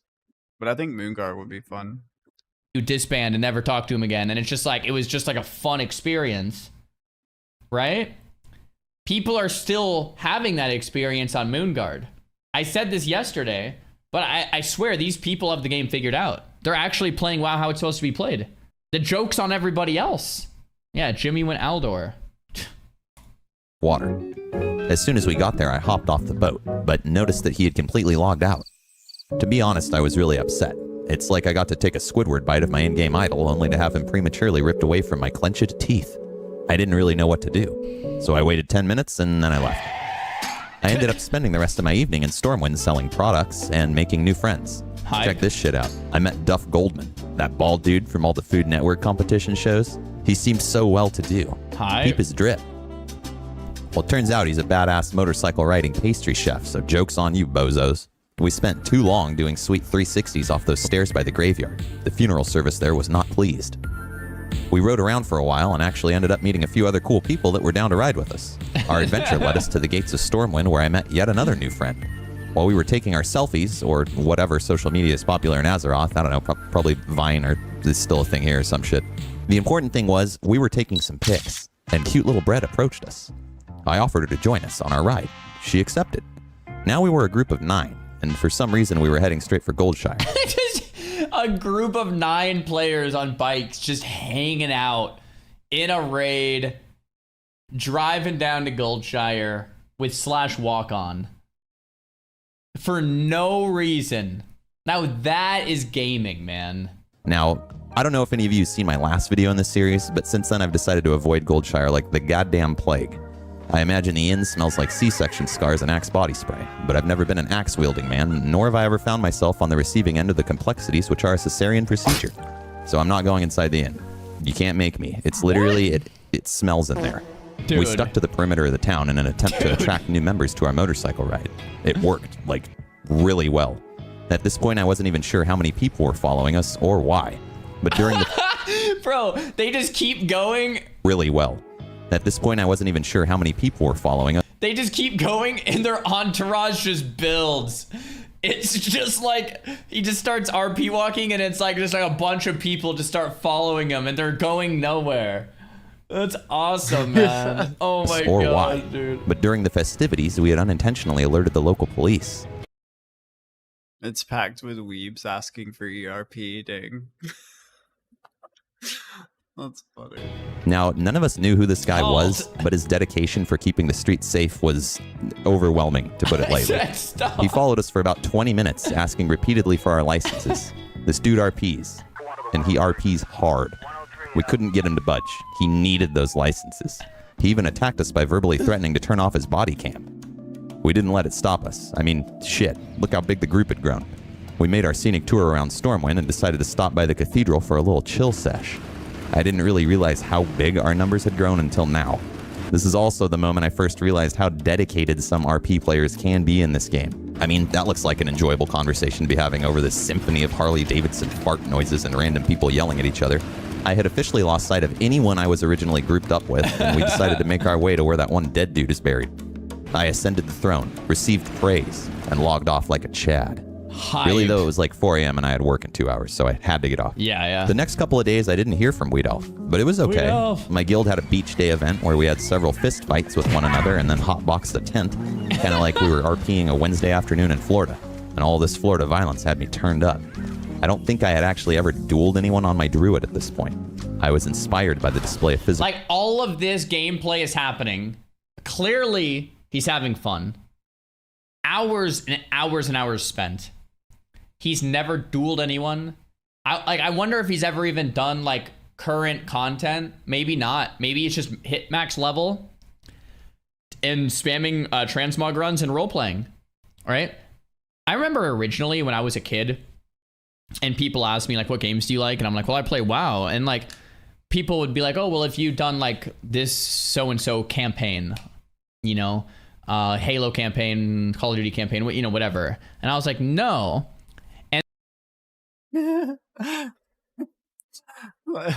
It's like whenever people ask me what games I play, and I'm like, I play RuneScape. Oh, do you play old school or RuneScape 3? I play old school. Oh, cool. What other games do you play? I play RuneScape. And my reasoning as a kid, and I still think it holds true today, was the campaign pushes you to follow a certain route. In WoW, you can do anything you want. You could stay at level 1 and only make gold. You could hit max level in PvP. You could hit max level in PvE, or you could hit max level and then just kind of roleplay. You could stay at level 37 till the end of time and sit in the city and just talk, you know, whatever. You could do anything you want. It's not just like, I'm going to follow a campaign. For me, I always thought that's what made WoW the best game. You can do the same thing in RuneScape, which I also played, or like a lot of these open world MMOs where there's no route that you have to take at all, right? And this video reminds me of that, man. Like this guy's probably hasn't done any current content or like anything at max level. Like nothing Blizzard has offered him, he's probably done. He's probably just like playing the game how he wants, you know? Force my friends were emitting, so I figured I'd go big or go home. I flew to Orgrimmar, and I looked down upon my victims. Look at them there, unsuspecting, scantily clad. I only noticed one person who was actually flagged for PvP, so I knew I had to take my chance. Shamakaze and I did this dance for several minutes until, like the bitch I am, I waited until he wasn't paying attention. My attempts fell short, and I had to fly out of the city in shame. Not all was lost, however. Dang. This had awoken something within me. I think I actually enjoyed Feral Druid PvP. Up until this point, I had only ever done PvP with my Ret Paladin, and whatever monk spec was broken as shit in Shadowlands. It was time to learn. I attempted to hone my skills through equally matched battles within my own guild. Take Jagali here, a priest. I know nothing about them, she intimidates me. I've said this before and I'll say it again. The best way to get into PvP is the smallest possible unit of PvP. That's not 10v10s, 5v5s, 3v3s, or 2v2s. It's 1v1s. It's duels. One of my primary theses of bringing WoW PvP back to its former glory is restoring the smallest unit of PvP, which is duels, 1v1s, restoring the fun in the 1v1 bracket so that people can learn in duels, meet friends, and then eventually work their way up to 2s, 3s, battlegrounds, etc. But if there's no dueling, like a hype dueling scene, like fun interactive 1v1s, which in my estimation kind of died in MoP. Like once WoD hit, like everyone stopped dueling because everyone has like infinite healing and stuff, and it's just not fun anymore because you're just spamming keys for 20 minutes and no one's dying. So like I think dueling kind of died at the end of MoP, right? Or could you imagine if World of Warcraft had a battle royale? Everybody would just be like, you would destroy people. Like, you would just be sitting on the sides picking people off. I bet hunters would win. So anyway, my point. No, you could just rogues would win because you would just go invis the whole game. Point is, you make 1v1s great again, you make arenas great again. You start at the smallest unit and go up from there. That's my thesis. I've been saying this for years. Make duels great again. All right, here we go. Did they? I have no idea. I haven't played since.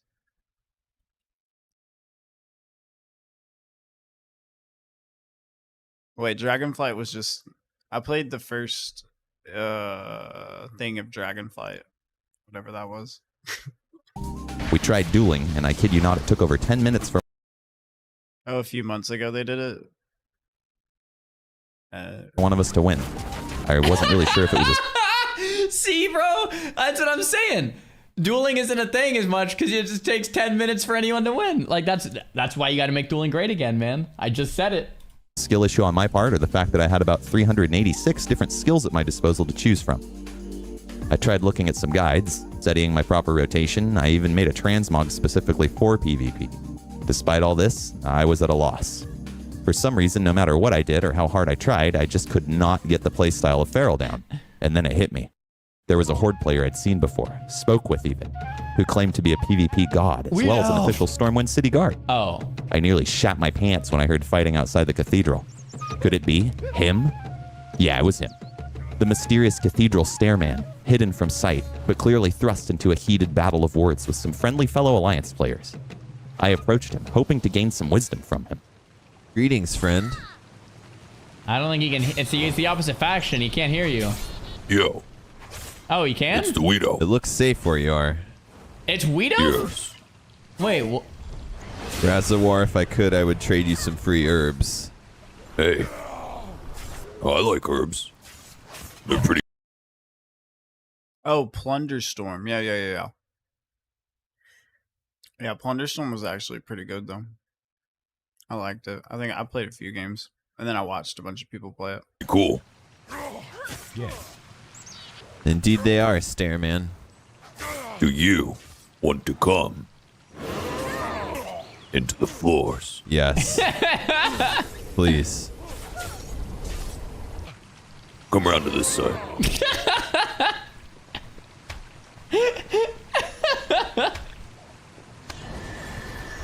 Wait, how did he get under there? Here? Yeah, where'd he go? After a bit of confusion, I realized we were using some kind of a cushion toy or a tailoring item or whatever to glitch into the back rooms of the cathedral. This was actually the coolest building we went under. It had such an open floor plan and a waterless infinity pool of death. I explored until I noticed an odd figure standing off into the void. The Pew-Pewina was his name. Stout in physical form, but obviously covered in drip. Greetings, friend.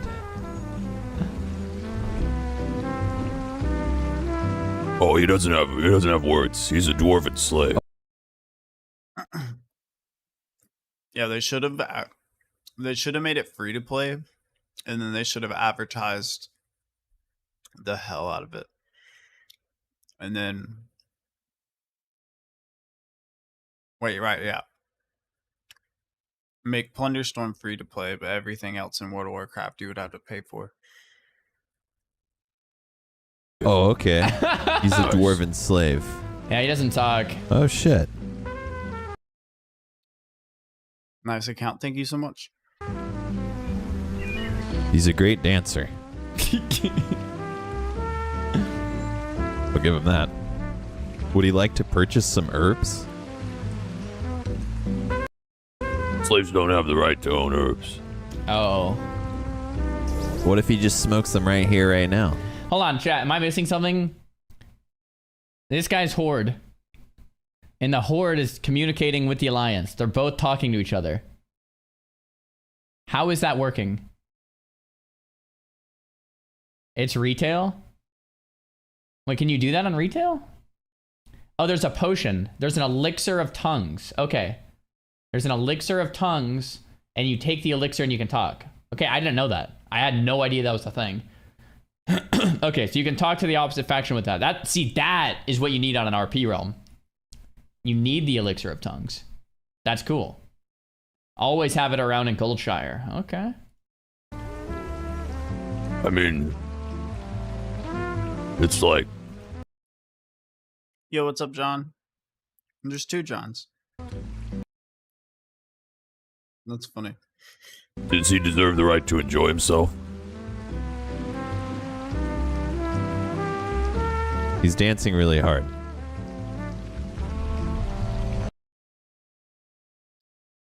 I was like, where's the 3rd John? Are you talking about my roommate? My roommate's named John, too. Holy fucking shit. Are you my roommate? That was... I already asked John if he was my roommate. I gotta ask you too. It was an experience. I couldn't even pay attention to the conversation because at this point, this shit felt like an episode of House Hunters International. And look at that damn view behind me. Oh, by the way, don't go too far out. Or you... Wait, what? No, literally. My roommate's name is John. might enter the void. I'll show you the limit. Whoa. Do not jump down there. Some gnome ignored me and went down there. And now he's in the void forever. Oh shit, really? Yes. Oh. You have to speak to the higher gods, aka Blizzard, to be let out. Oh, actually. People ignore me when I say don't jump. Oh, wait, he's actually not kidding. He's being serious. If you get there, your character gets glitched. And you have to make a ticket to get out. Oh, I thought he was for sure trolling. That's why okay. Okay, that's not funny. This is serious. Guys, don't go in there.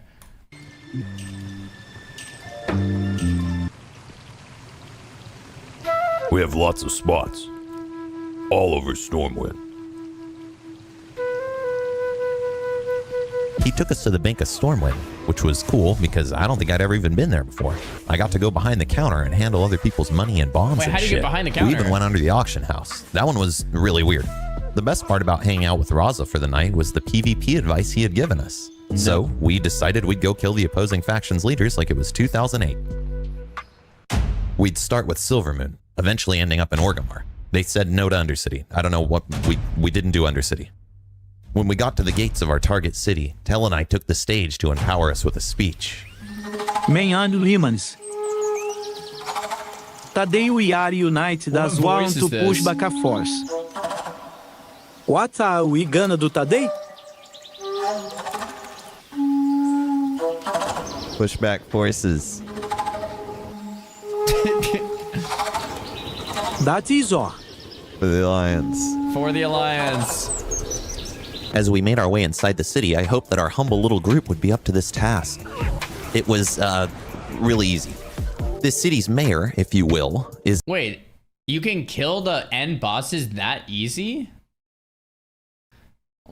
What? I thought they were gonna get smoked. There was only like 10 of them. Is it that easy now? It's good old Lorthamar Theron. I'm sure I pronounced that wrong. Homeboy is packing heat with a whopping 4 abilities. He's cooking with Arcane Shock, Cleave, Mana Burn, and Mass Charm, which I don't think even is a thing anymore. So you basically just tank and spank the dude and head out when you're done. We, however, stuck around and big chilled in the royal quarters. I don't know what they were doing. Then it was on to our next target. Orgrimmar I knew would be a little harder. The one upside was that I play on the server Moonguard, where there's definitely a much bigger... 16 characters. Orgrimmar I knew would be a little harder. The one upside... 16, bros. My man is gaming. Side was that I play on the server Moonguard, where there's definitely a much bigger alliance population. Yeah. Problem is, Dude, I've said this. Everyone talks about, oh, should we play hardcore on Alliance or Horde? And I'm like, bro, you play on Alliance. It is so much better for role-playing. Like the cities, the towns, the music, the gnomes, okay?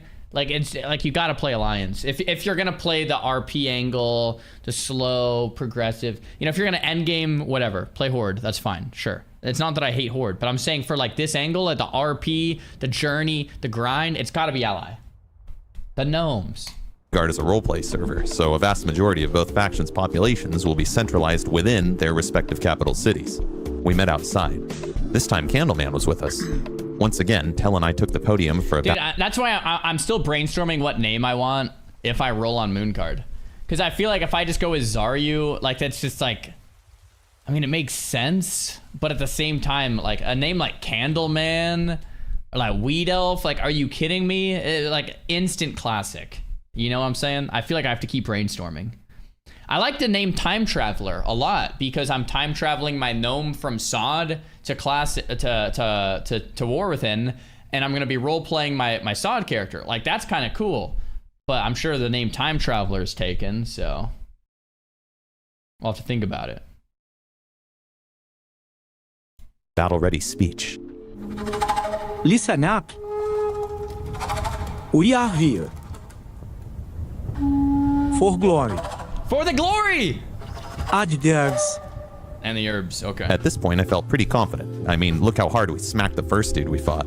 We flew into the building housing the faction leader and immediately went to work. This was definitely harder, and there were definitely a few people trying to fight us off. I got kited hard by a demon hunter and pooped on in a corner. Oh, fuck. I'm gonna get killed, dude! I think the worst part about it was how far away the damn graveyard is for Alliance here. The walk of shame hurt. I got back and res just in time to get the achievement and the mount. I even got to sit on the cool big chair, till some panda kept fearing me. Afterwards, we all met up outside of Razor Hill and just kind of hung out for a while. This was one of my most favorite things about these early days in the guild. We were all just messing around and having a good time. Bro, that's why, like, that's one of the things I feel like is missing from retail and that I'm so excited about, like, if I do end up rolling on this realm, is you just like kind of hang out. Like that's what you do in hardcore WoW a lot, or like classic WoW a lot. That's why I've been liking classic. You just kind of like you'll figure out something and you'll just like go and hang out. Like we'll end up just like having a duel party for like 3 hours and just hanging out and doing nothing. It's like kind of just chilling, like messing around. And I feel like you don't get that as much in retail, but I think Moonguard is gonna reinstill a lot of this like excitement for me, man. Look, Tell and I even had a Pokemon battle. I haven't really done much of the pet battling in WoW, and if we're being really honest, I think it's pretty fucking stupid. However, there is one battle pet I went out of my way to obtain. Graves.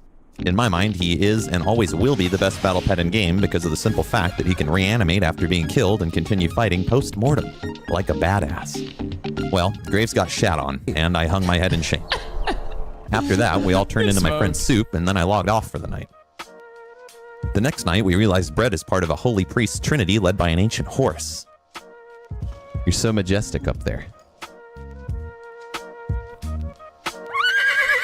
What is going on there? I must request something, my lord.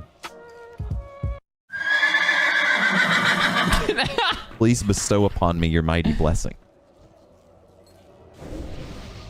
I had received my blessing and was surprised to turn around and see the one and only Saul Goodman from the hit Breaking Bad series. Holy shit. Saul. Saul! We need your help. Better call Saul. Is he ignoring him? Oh, there we go. That was some intense air. I require legal counsel. I am wanted by both the Stormwind Guard as well as a weird RP Guard guild. I have copious amounts of herbs on my person and in my home. What should I do? Probably remove them from your home. And your person. I mean, yeah. His advice was wrong and stupid, so we left to stroll the streets of Stormwind. Okay. We ran into Raza again. Greetings, Razawar. I hope you have been well, friend. We got into the the Goldshire blacksmith the other day. He has to take the potion. He's got to drink the pot, man. Perhaps he is big chillin' tonight. We didn't know why he wouldn't speak with us, but his silence was worth it, and getting to watch him yeet this dwarf into the canals. Come on, Raza, what's going on? Get smoked. R.I.P. King. We got to go into some more cool secret spots. Check this out. It's inside the gate of Stormwind. I met a deaf person while I was in there. Hey. Deaf person. Yeah, probably someone AFK. So got some really trippy screenshots from underneath the bridge into the city. Mid-exploration effort, my friend group and I ran back into Duff Goldman. This time he was dead. I resurrected him to learn that he had merely fallen while in bird form and that it fucked him up. Oh shit, you are barefoot.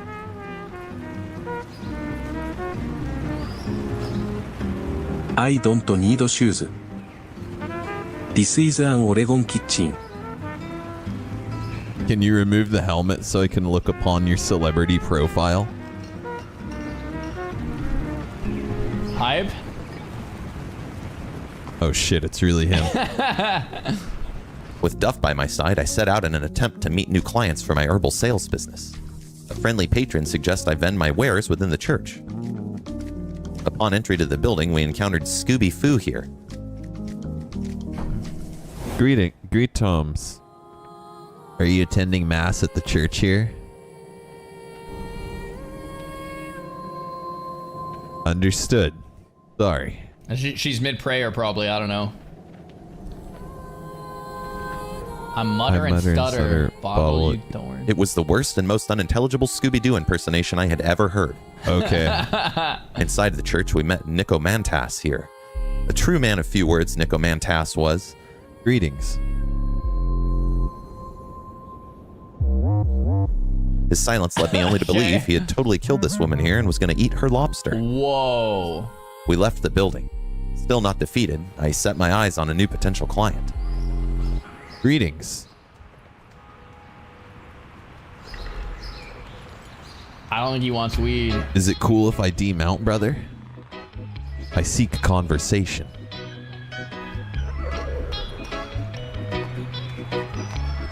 You look very friendly. He might just be AFK. Might be AFK. Your presence is so inviting. I'm into it. Not like that. But you know. Strong silent type. I get it. Oh, he's You'll not have AFK. to excuse He was me. just thinking. Just flies away. Okay. I figured now it was time to call it a night and just chill. I went to my weird sad boy hour spot down in the deep run tram and was pretty much surprised as hell when I saw Candleman dart by like a miniature red-headed Lamborghini. So what's cool about servers like these is when there's no layering or cross-realm stuff like that. Well, I think you could still cross-realm, but like no layering and sharding and all that kind of stuff, is the continuity, right? You see Candleman in Goldshire, and then later that week you see him in the tram, and then you see him in the streets of Stormwind or whatever. Like that kind of old school continuity is great because it starts to feel like there's a little home going on. I think one of the biggest downsides of retail's system they've implemented with sharding and with like a lot of this cross-realm stuff is you don't run into the same person twice as much. Maybe you still do sometimes, but not as much for sure, right? Like you'll come across someone and they're from another realm and you just might never see them again, right? I sharded just now. Yeah, exactly. See? So that's what's going on. I followed him down into the bar under the tram. Locat de bar. Lovele. It's metal and hard. Like in Vegas. We even tried to get into the VIP area blocked by the tuxedo-clad panda. Headskit. I think that went over my head, but I'm not 100% sure. Let me pass my friend. Never mind. It didn't work. We ended up taking the tram and just flying and flying and flying until we met up with our friend Arvin by some really cool mushroom circle. Now, dude, Arvin has a dope mog. He's got the Pally T3 with the Legion artifact weapon that is like silver, so it matches the T3. I don't know if this is true, but the only real speculation on what this thing even is on the internet is that this section of the world was where the exiled Highborn landed. Something beneath the surface of the ground drove some of them mad before they left for Kel'Thalas. People have theorized there's some ancient old god trapped beneath the circle itself, causing weird stuff to randomly happen every few hours in game. I didn't really believe any of that and just assumed it was a weird, cool little mushroom circle. That was until Arvin noticed something.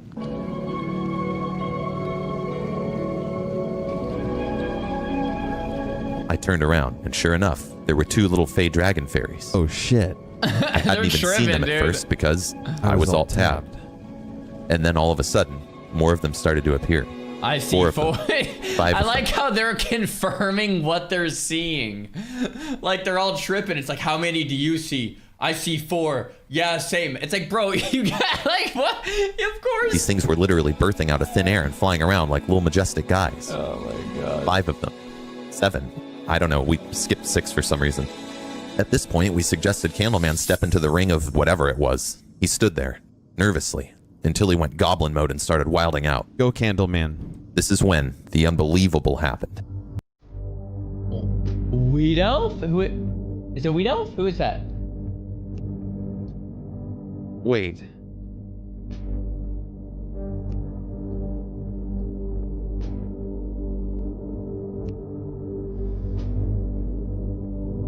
Weed Orc. It's Weed Mysterious Orc. beings started casting some weird shit all up on Candleman.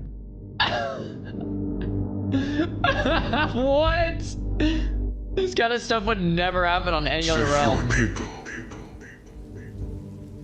Do not fall into the dark tunneling. Now even the wildlife was watching whatever the hell was going on. Take your body at the orc.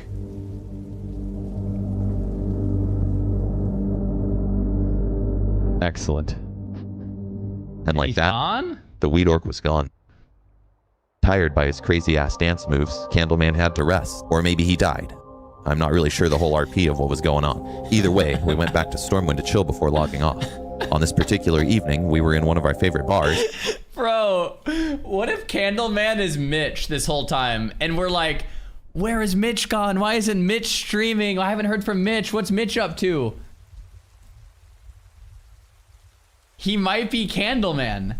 Because, remember Mitch's candle on his head on his panda? And he had the candle on his head? Maybe this is what Mitch has been up to the whole time. I mean, I can't confirm or deny, but like, maybe. Maybe. This might be Mitch. Like, everything adds up. I also think this might be a mage. Bro, what if I get Mitch to roll with me on Moonguard and he role plays as Headlord? Actually, that role playing would go. Okay, maybe he'd fit in just right. All right. We went back to Stormwind to chill before logging off. On this particular evening, we were in one of our favorite bars, but it was hella crowded. But we came back to the Mushroom Circle instead. I'm not sure if we were seeking answers, or if we just thought the place looked neat. Hey dude, remember me? I was the guy talking about feet. Oh yeah, and I was telling you that these were my feet or something like that. That was funny. This is where I was sitting when I got one of the most surprising whispers I have ever gotten.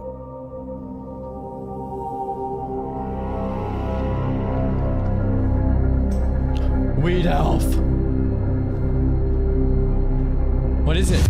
No, come on, you can't end there. Next time on Herb Vendor. Herb Vendor. Dude, this is such a good series. It has like not as many, like not much views either. Like, dude, we might have to watch this whole thing and get it some traction, man. This is so good. You guys want more of this? Like, how has no one seen this, man? Next As a time Brit on watching Asmon in chat talk about the UK protests, it's so infuriating. Oh boy, somebody's unhappy about what I said. The lack of knowledge about the social situation, while not surprising, makes it hard to watch. Oh wow, okay, so this is the this is very usual thing. So you have Asmon doesn't know what he's talking about, with no example of what I don't know. Wow, what a surprise. This has never happened before. I think social media makes its countries guilty of this. Asmon came across another clueless yank, doesn't know anything. To even imply that the majority would vote for the next Hitler is insulting, suggesting that the reasonable concerns held by the silent majority will lead all people to abandon all morals in favor of fascism. The antithesis of traditional British values piss off. That's exactly what I'm saying. And I think that this person is delusional by thinking that it's not possible. And also, when Hitler got... People didn't vote for Auschwitz. They voted for making the German economy strong, making it focused on Germans, and making it be something that, you know, German people can be proud of. They didn't vote on this right away. So when you try to look at and you say, oh, well, they're going to just... It's not like somebody is going to go up there and say, hey, guys, I'm Hitler. It's me. Vote for me. I want to kill everybody. They're not going to do that. They're going to elect somebody that has a strong authoritarian presence, that is willing to do things that are extreme, but the population thinks are acceptable. And this will happen enough to where this person generates a degree of trust within their country, and then they radicalize. That's what happens, and that's what's happened many times. So voting for the next Hitler, I think this is absolutely the case. I feel like a lot of people like this, because I said basically that I feel like if Europe keeps having this stuff happen, they will eventually elect another Hitler. And I think this is very true. And it's funny to me to think that somebody says the antithesis of traditional British values. You'd be really surprised at how fast those values go away the moment that people are scared or afraid and somebody else offers them a solution. They'll go away instantaneously. These values can only be held inside of a society that people feel safe into. And the moment that they no longer feel safe in the society, or they feel like the society has failed them, well then, conversely, the values have also failed them, and that's whenever they'll pick something that's more authoritarian or totalitarian. I think that the Philippines is a good example of that, with Duterte. So, this is the real reason why it happens. And so, you really should read and, like, look at... Because, like, for example, like... By the way, it used to be, like, the capital of, like... being gay, basically, like all LGBT stuff. Germany was the country that the first transgender sex operation was done in. And a lot of the Nazi stuff was actually in response to that. So if you actually look at, and that's what a lot of the books that were burned were books that were like that. Now, were the books burned because they were about transsexuals?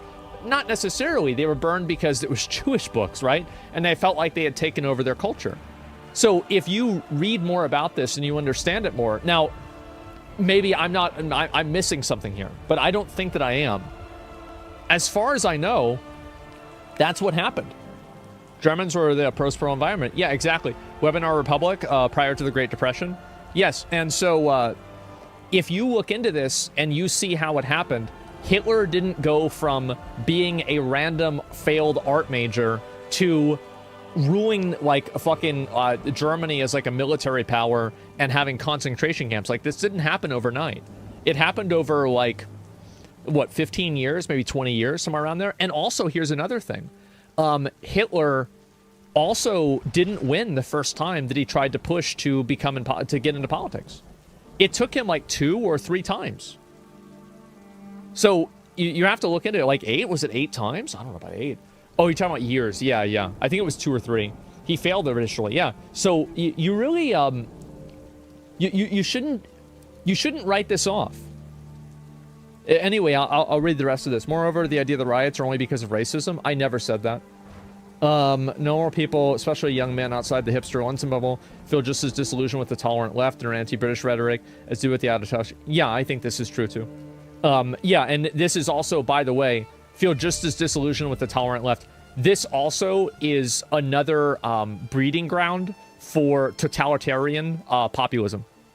This is exactly how somebody like a Hitler figure gets into power. This is exactly how it happens. And I'm about to say all this is middle-class white guy, Greater London, doesn't like the Tories. Okay. We've collectively voted to reduce immigration. Yep, exactly. Brexit was driven by many factors. Desire to take back our borders was undoubtedly the decisive issue. White boys are shown to perform worse in schools than any other group. Despite this, no action has been taken to help them. They're still demonized on a daily basis. Yep, of course, right? This is, again, this all goes to what I was saying before. I'm gonna buzzword on Reddit. Yeah, exactly. Non-London white communities have become increasingly impoverished. When you read these sentences, do you guys think this is something that a Hitler-like figure, a totalitarian figure, could capitalize on? Do you think this is something that a guy like that or a woman like that could say, hey, you know what? I've got the solution. Yeah, I think so. 100%, yeah. Exactly what I was thinking. Yeah, it's crazy how this person can basically write they can write all the causal factors for somebody like that to arise, and then somehow refuse to make the link because they believe in some sort of greater culture. This is totally fucking bullshit. People throw that away at a second. The moment that they feel like they're in danger or they're threatened, they're going to throw that away instantaneously. I've heard the same things in history class. Yeah, absolutely. Do you not think Trump is a dictator coded in the same way? Trump is dictator coded in the same way? He is. He absolutely is. And that's the reason why a lot of people don't like him. And I think Trump has done a lot of damage to himself by acting like a dictator. Or sorry, not acting like a dictator, because he really didn't in a lot of cases. He speaks like a dictator in a lot of cases. Like, if you're going to vote for me, you're never going to have to vote again. You know, the first day in office, I'm going to be like a dictator, etc. This is language that I think if he didn't use, it would be better for his campaign. Question marks? That's all completely out of context. I know that, but speaking in that way lends itself towards taking it out of context. You've been fooled? No, I haven't been. I know what I'm talking about. See, the people that are getting upset about what I'm saying right now, the reason why you're getting upset is because I am not... Like, you're probably, like, I'm going along with this, and I'm explaining why this is happening, and you're like, yeah, true. And now I say this, and now you're like, wait a minute. Wait, I was just truing, but now I'm not truing anymore. Oh my god. You're not listening, and you're not thinking. Stop just, like, fucking reacting and just think for a second, okay? I'm saying that he has done damage to his credibility and his brand by saying things that can be interpreted as things that are dictator-like. He has. I think that this has been damaging for him. Now, the media has made it a lot worse than it actually is. It absolutely has. However, I think that he could have done a better job explaining the way he looks at things. That's the way that I see it. He's not wrong. That's all there is to it. And so if people are unhappy about that, that's fine. And but that's it. Fooled, chatter from the tribe. Yeah, you think I don't know that? Of course I know that. He's not one, but sometimes he can sound like one for sure. Yeah, he does sound like one a lot. And I think that's one of the reasons. And also, by the way, if Trump said that I am going to, like, basically turn myself into a dictator, a lot of the people that are voting for him would be happy. This is the truth. They would be happy if that happened. He has, yeah, but I'm saying, like, if he did and he meant it, right? It wasn't taken out of context. It wasn't some weird thing. No, we wouldn't. All right. Okay. These are the same people that, like, they were interviewed at a Trump rally, and people said, how would you feel about Hulk Hogan being Donald Trump's running mate? And they said, Donald Trump knows what he's doing. I just trust him. See, it's so sad for me to see that people don't even realize how this stuff happens. It's crazy because, like, we've had so many examples in history of this happening, and it happens again, and it's beginning to happen now, and nobody wants to realize it. I think it's because people actually aren't educated. They don't know any of these instances. And so they think that this is all new. So the US is immune to dictatorship, but the UK isn't. I don't think that the US is immune to a dictatorship. I think that we are not close enough to it for it to be a reality. I think that it could be possible in like the next maybe 10 years, maybe 50 years. But I don't think that it's happened. I don't think it's going to happen yet. Forgetting January 6th? No, I mean, like, January 6th was like a... It was bad, right? Bad. January 6th bad. But it was nothing like an actual dictatorship, right? I mean, let's be honest. There's nothing like it. You typed this a number of times. You'll use extreme examples. What do you think I'm not... What do you think I'm looking at wrong? What's the perspective? A real civil war, I don't think would happen because too many people are soft. Oh, that will happen until it has to happen. Yeah, sure. Okay, so right now, nothing? Okay, so like nothing then, right? Spammer. Yeah, no, you will get, you're gonna get banned for spamming, right? But, you know, again, if you had just typed the first message, it would have been okay. I just don't want to read the spam over and over. It's annoying. That's the reason why. They get mad whenever you talk about their award, Donald Trump. Well, people get mad when I talk about Donald Trump in a positive way, too. They just get mad, period. That's just what people do. It was Trump trying to steal an election. How's that not tyrannical or dictator-like? Oh, it is, but it's like only like a 2 or a 3 on a scale. Right? I mean, for example, like, so whenever Saddam Hussein... you talk about January 6th, right? So when Saddam Hussein, like, this dude was fucking, like... This dude was... I'm trying to think of a word to diabolical. Let's just use that word. He diabolical. He goes out and he locks all these people in a room. And then when he's taking power, he has a dude read out the names of the guys that were against him. Each of those guys, one by one, gets escorted out and shot and killed. And he just keeps doing it. There's videos of him doing it. I would say, like, again, on a dictator level, January 6th was like a 2 or a 3. Compared to that. That's it. Don't forget gassing his own citizens. Well, you know, that's something. I mean, like, yeah, he televised it, right? Yeah. And why did he televise it? Because it sets an example.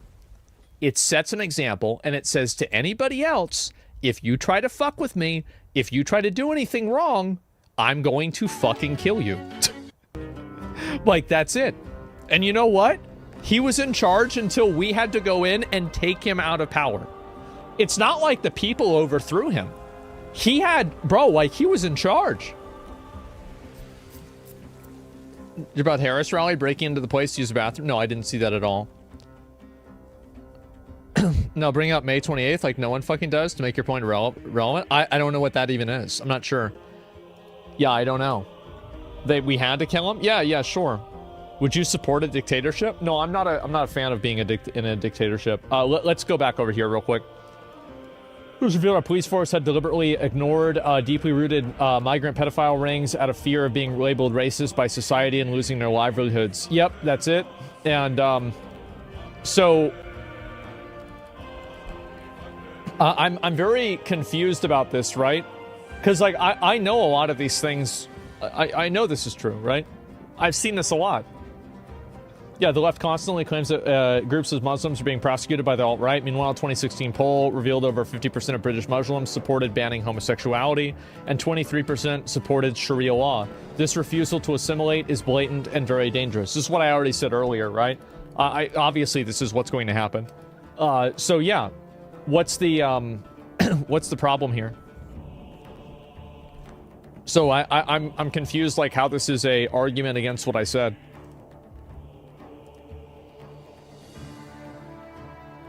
Yes, you're coming from, but I still believe Asmongold was wrong. While he's right that anti-immigration rhetoric will continue to rise, I was assuming with recent success figures of Nigel Farage, the idea that the majority would support the next Hitler is ludicrous. Okay. Alrighty.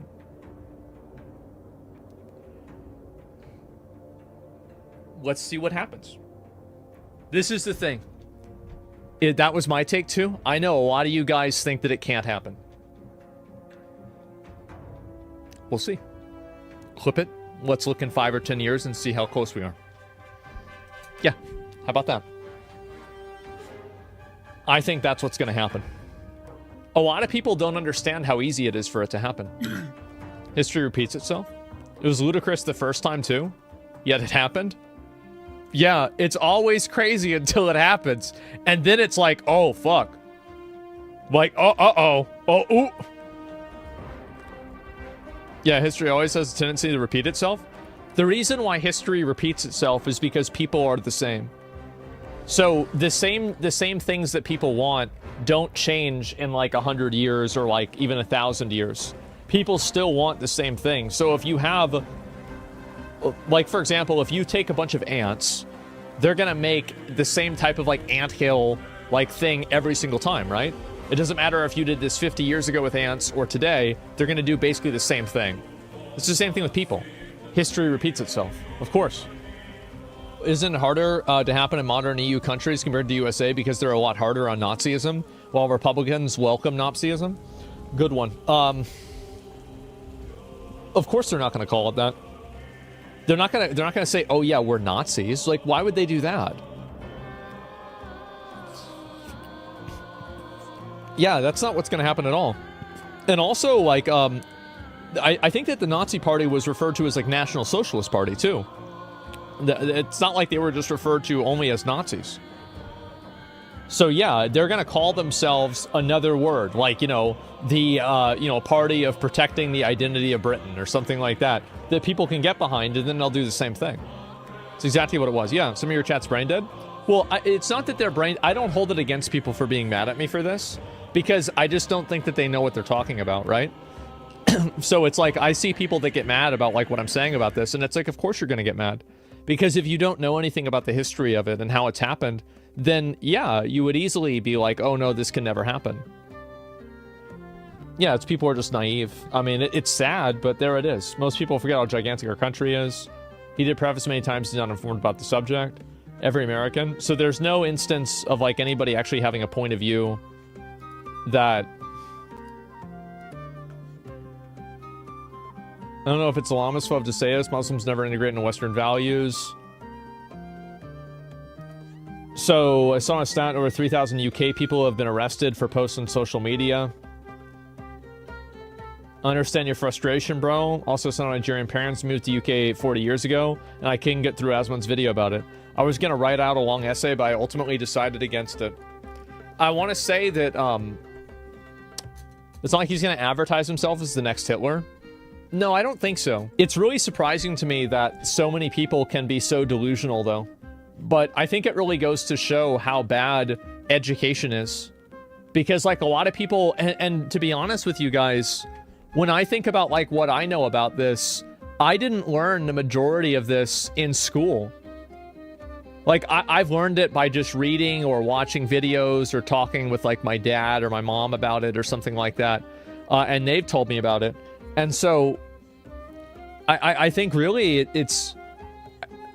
Because here's what's really problematic about it, is that you can have the dissonance of a person who brings up a massive bullet point list of how somebody like Hitler gets into power, but then fucking, like just say he is the antithesis of British values.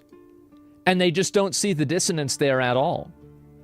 It's disappointing for me to see that. I know that there's some people that are mad because they think that I am minimizing this problem down to like just people being racist or whatever, but I don't think that they're understanding what I'm saying. And I think that honestly only time will prove what I'm saying right, and that's it. Yo, chat, I'm not even gonna lie to y'all, bro. Clap it up for A. That like woke me up. I was about to fall asleep.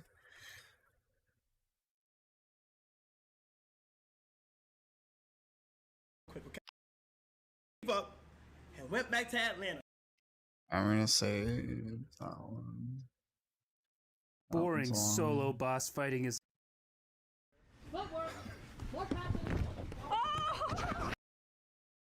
So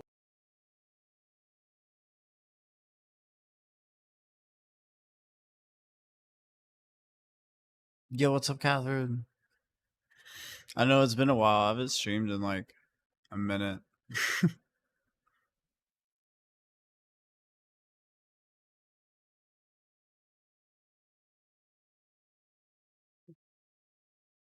Okay, I need like a 10-minute video.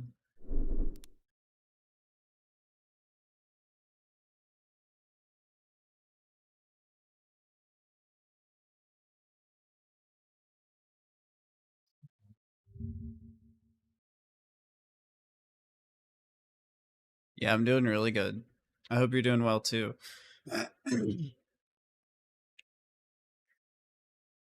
Son ooh, headphones. I know. I need to get some. Hey, how's it going? You might have seen the title and jumped to some conclusions. Obviously, it's called Addressing the Scam Allegations. Your first thought might be that I was late to stream. I don't apologize. It was 60 seconds. Yeah. And there's no evidence I've ever been late in the past. Now, you might have read the title and thought, oh, it's because you didn't shave your head bald. You owe us shaving your head bald. Wrong. Factually. I said I would shave bald. I did shave bald. Part of my leg. Oh, what the fuck? I still have hair. I just didn't do it today, so I'm wearing a beanie. And so then you might think, well, what is this scam? What's the title about? Is the scam that you've done the same bullshit thing again, where you've created an event that is basically catered towards you, an event of track and field while being a Red Bull athlete, and you are now competing in said Red Bull event on Team Red Bull? Oh, how fair, Ludwig, for you to set up a contest with 8 different teams and you're on Team Red Bull. You're obviously going to win because you're a fucking Red Bull athlete. This is like making a mashing contest and then joining it. It doesn't make sense. It's not fair. No. If I'm truly the most athletic streamer, I feel like putting on display is not a problem. It's not a scam. Don't say nobody said that, because some people might have said it. It doesn't matter if they didn't say it yet. So, okay, if it's not that I'm late, if it's not the bald thing, if it's not the streamer games, which still has tickets available that you can buy right now, $50 for 2 days. There are still tickets available if you'd like to buy them, $50 for 2 days. What is it? Is it Mr. Beast related? No, it's actually this Reddit post. Now, before we read it, I have another Reddit post to address, because somebody claimed I scammed them. And you know what? They're right, and I have to address it today. But we have another post to address first. After yesterday's stream, someone said, that's all, folks. It's been a good ride, I guess. I've been watching Ludwig for almost 4 years, and I was disappointed and unimpressed by his lack of political knowledge. My first thought is, wow, 4 years and it took you that long to come to that conclusion. Crazy. They go on to say a lot of stuff that I didn't read. Not to say it's bad, but frankly, I'm not that politically inclined. I just feel how I feel about things. They sent me a heritage.org link, and they said, wake up, people, our future's at stake. Sincerely, one ex-Ludwig viewer. Now, just to clarify, I don't care who you vote for. I really don't. I have friends who vote Trump. I have friends who voted Biden. Frankly, more friends who voted Biden, but I can get along with anyone. If you are the type of person that needs to only watch people who are in your type of circle or sphere and like reinforce that, I don't even blame you. I get people who do that. I'm not personally like that, but if that's what you need is like reinforcement of your beliefs, have a good one. I appreciate the viewership. Genuinely. I don't mean that with any like malice. And for the most part, by the way, on this channel, just try to have fun. I'm not trying to become a political streamer. Obviously, it's election season, so it's a little more relevant to my life, but that's it. You know, we did the same 4 years ago, if you remember. So anyway, what is the actual scam? Well, let's take a look. Ludwig scammed me. I ordered during June 17th sale, where Aiden and Ludwig both said items would be shipped out promptly. I ordered it the same day as Ludwig's stream advertised the special. I waited until July 2nd after getting curious. Boy, where is the overpriced clothing I purchased that was meant to be shipped out weeks ago? I contacted Mike, who told me to wait a week. July 9th. The first time I contacted him, the items said they were taking longer than expected to unload, but rest assured it will be sent next week. 2 weeks passed. It's now July 23rd, and I asked Mike again, hey man, any updates? To which I am told, sorry duder, your package has been put on manual hold. I'll get it fixed and give you a tracking number ASAP. I never received a tracking number. Another week passes. August 1st. I asked for an update. I want the shit I paid for. I even mentioned getting a refund. Mike, who's been helpful to this point, issues me a refund on the shipping and lies again, saying the package will be sent out this week or early next week. The package was sent out 11 days later. I finally see that USPS has sent the package. How exciting. I tell my girlfriend, who's looking to buy some but probably won't after this experience, oh boy, my shit's here. I open the box. It's just some sweatpants. No socks. No sweatshirt. 2 months of waiting for a special I only bought because I wouldn't have to wait 2 months for them to be made. I've now waited 2 months and you guys have made me a fucking sweatshirt Sean. No sweatband, and I don't even watch Salon anymore. After watching so many I Got Scammed by X videos and getting scammed by the same dude. Edit. I was a bit emotional posting this. I had opened the box. I waited months for only to see 3 items. I bought. The pants aren't overpriced. They're quite comfortable. The stitching is quality. They look good too. I was just disappointed I didn't get all this stuff. It feels like a $150 pair of pants still right now. This had 270,000 views, 1.3 thousand upvotes. It's the top posts of the month. Well, Mr. Beast shit happened. Of the week. And I gotta make a reply. Now, I want to start off by saying, I actually got no problem with this guy's concerns. Personally, I don't like the tone, but the fact remains, the guy didn't get his shit, and he did buy it in the correct window. And after looking into this, I found out about this yesterday. It turns out that he's not the only one who's experienced this. In fact, there are 68 total orders who did not receive their items in the time period they expected. Now, bear in mind, there were over 10,000 orders total, so it impacts a very small percentage of people. But to address it, we're refunding the people who got scammed, the 68, and also still delivering the items. Basically, we used a new manufacturer, and they said they would send us like, I don't know, let's just say 1,000 of an item, and they only sent us like 700 or something. They basically didn't send them as much. So that's the main issue. Not going to blame Aiden at all. The only thing that would have been nice is to be able to address it before there's a post on my subreddit, but like, I get it, you know what I mean? So anyway, that's the main thing that I just wanted to address here. Now, there are some people that I need to point out who think they are in the same boat. I said 68. You might consider yourself one of these 68. You are not one of these 68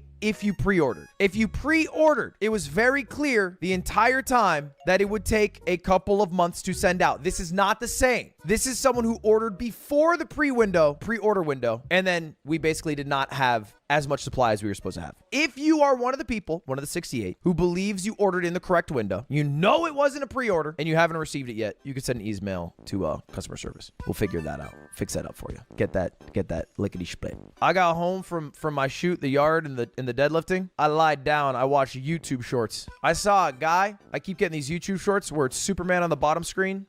It's David Bowie's Starman. There's a starman.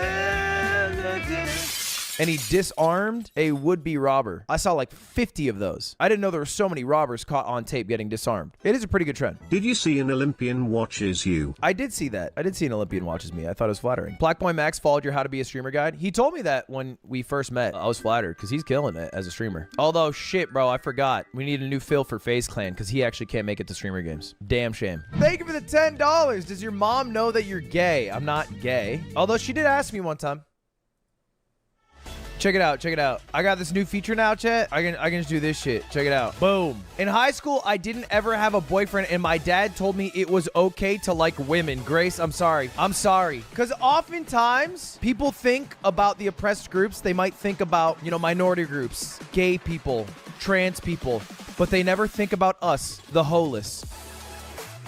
You know? But we have each other. Well, not really, but you know what I mean. Big A's version of this clears. You know what fucking sucks about you saying that is they're made by the same person. They're both made by Otto. They're both made by Otto. And I have Otto full time. I don't know what you want from me. So I don't know what to tell you. Hey, maybe you like Cowboy Bebop, but you don't like Samurai Champloo. But I think it is harder to do on YouTube. It's harder to do on YouTube. Is a reality, you know? But it still works. Check it out. I say, as it doesn't work. Bang! It is slow, though, I will say. It is slow. Hey, we'll get over the growing pains. Can you give us one sentence in Swedish? Varför klocka 1:43? Huh? Excluding English, what is your least favorite language? Probably Swedish. They all speak perfect fucking English anyway. You know, it's like, what are we doing? What are we doing out here? Just keep running English. You guys do it better than us in America. What are y'all speaking your secret Swedish language for? You know, it's just to fuck with us. Just to fuck with us. I'm gonna go to bed. I don't have work tomorrow, so I'm streaming probably a lot tomorrow, but thank you all for watching. You're amazing. Love you all, and hope you have an amazing night or day. And we'll see you later. Peace out.